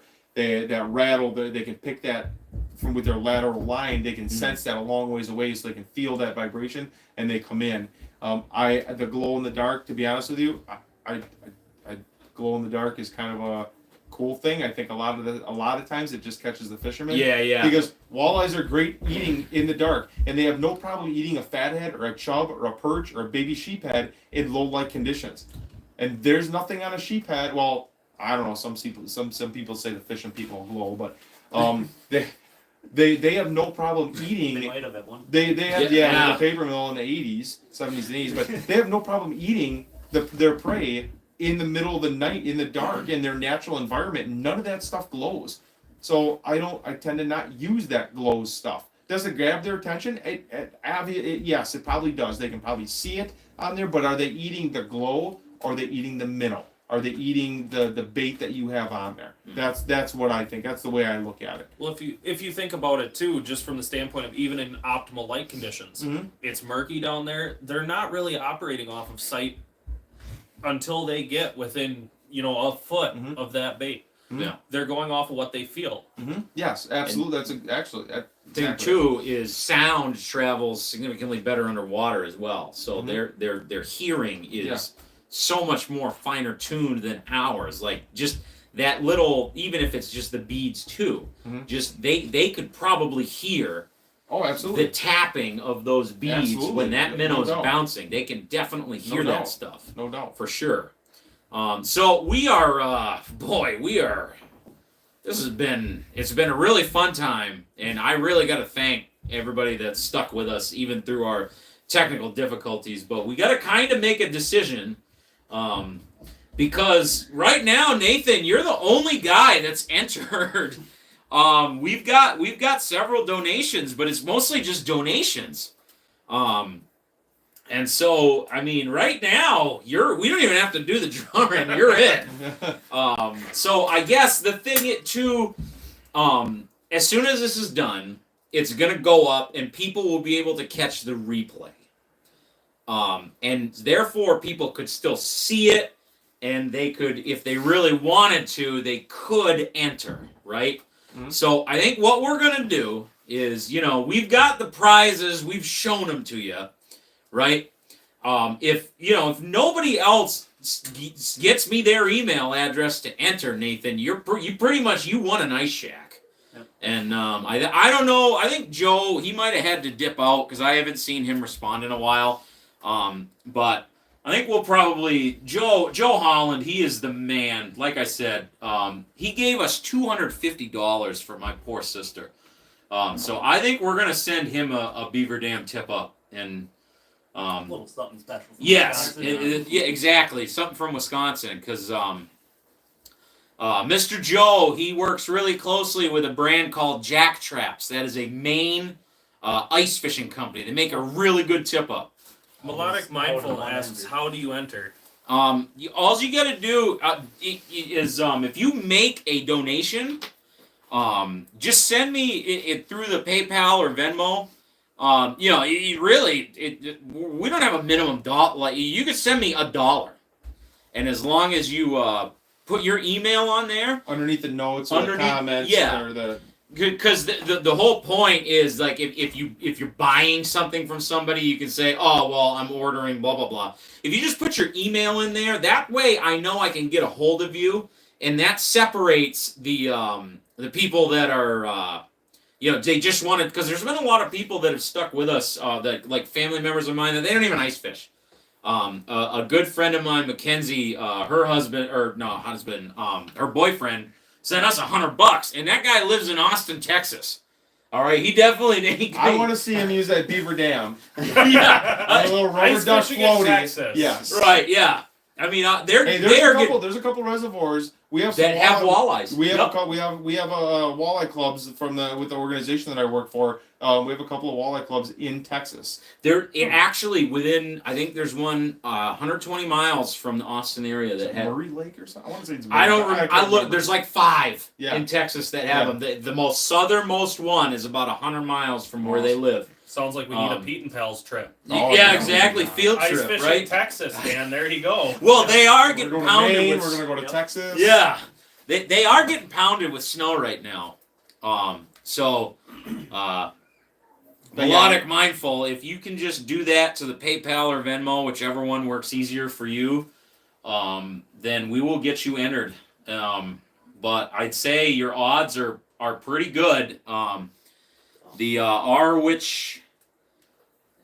I think it's R.W. Chidester. Chidester, yeah. I'm sorry, man. What's better, the inside curve of the channel or the outside? That's going to depend day to day. And right now, because the drawdown started about a month early than normal, started on January 1st.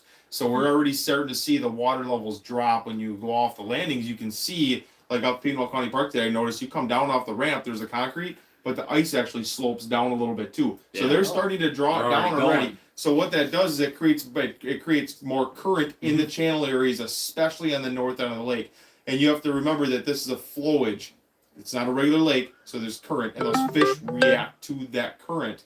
So you at that point when you're fishing the channel and you're starting to see a current increase, you might not notice it with your bait, but the fish know what's happening.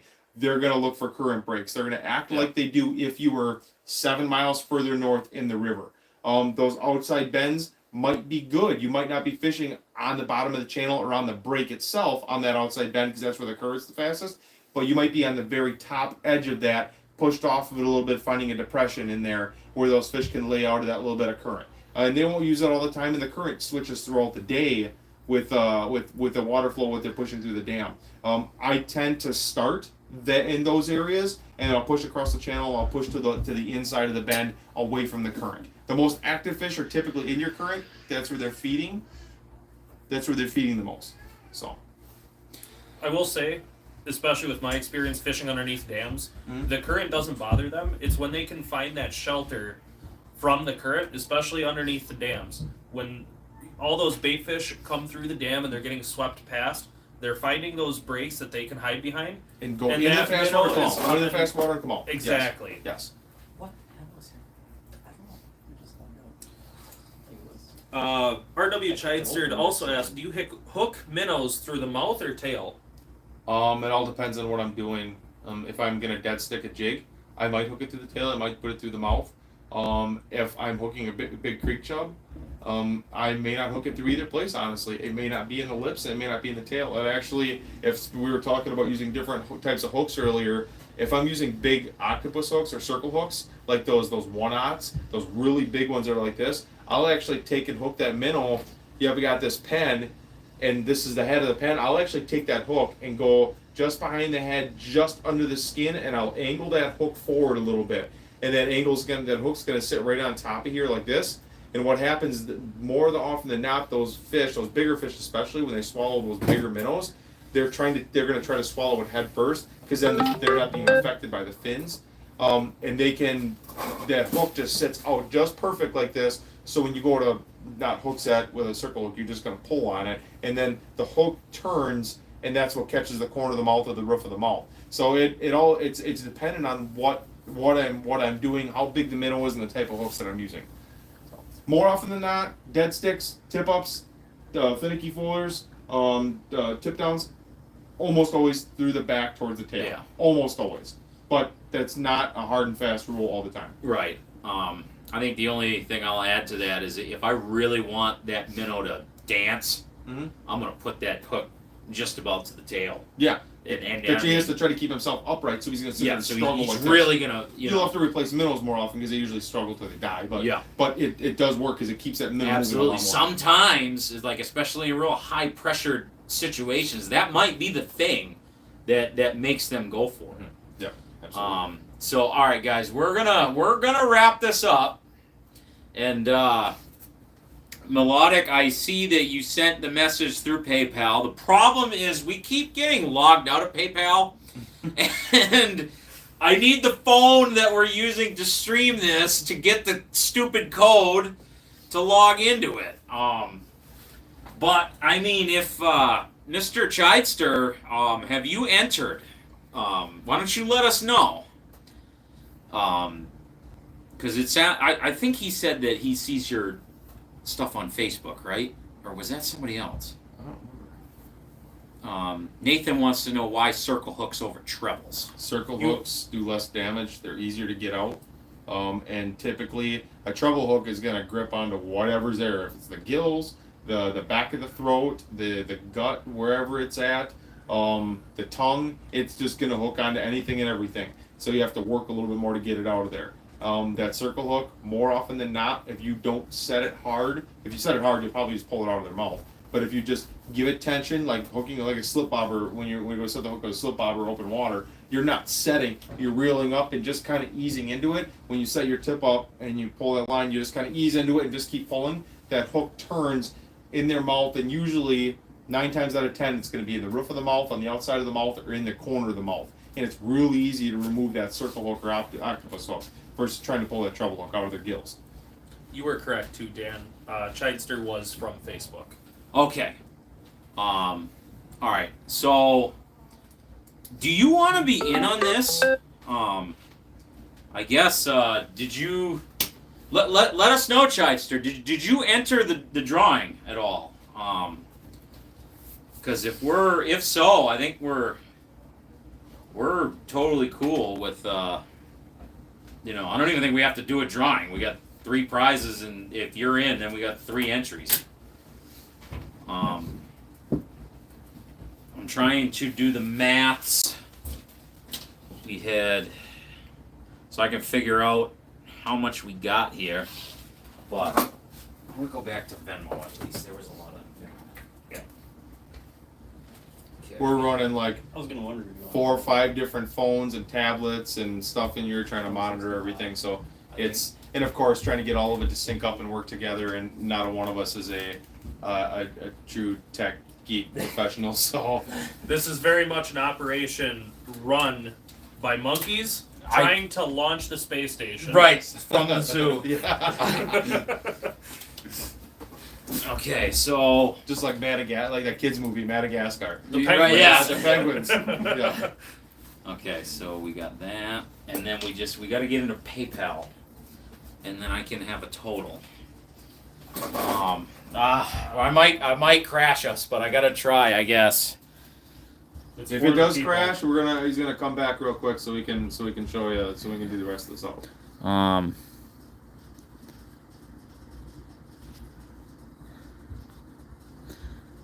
Let's see. Do you have is the code up for PayPal yet? Yeah. Okay. I'm there for Okay, no. I'm there for Okay, no. When I go away, it freezes it, so we can't do that.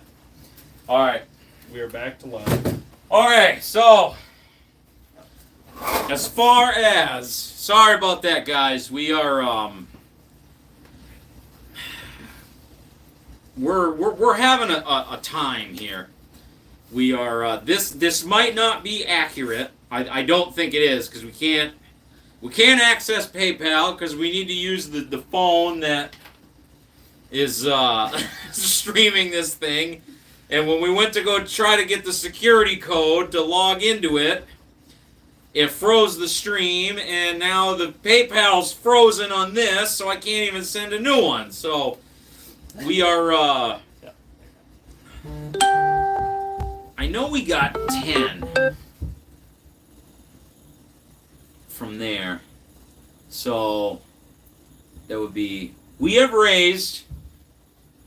I believe that this might be a little different, because like I said, we can't get into PayPal, but as of our calculations right now, we have raised $525. And so I cannot thank everybody enough.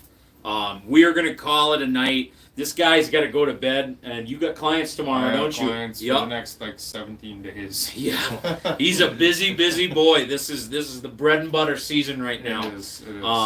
So once again, thank you very much to everybody that stopped in, everybody that donated. I really can't thank you enough for coming out to support us tonight. So basically, if I haven't got anything from Mr. Chidester on whether he entered or not, so basically Nathan and Mindful, well, we got to figure out which one of you is taking the ice shack.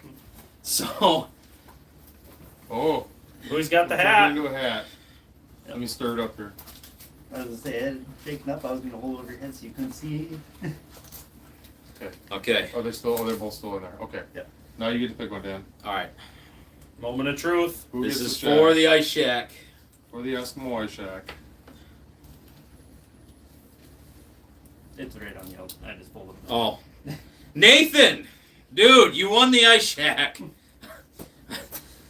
So that means, Mindful, you got yourself a brand new Beaver Dam tip-up. And like I said, Mr. Joe Holland donated $250. That guy's an animal. So we're going to send him that other Beaver Dam for sure.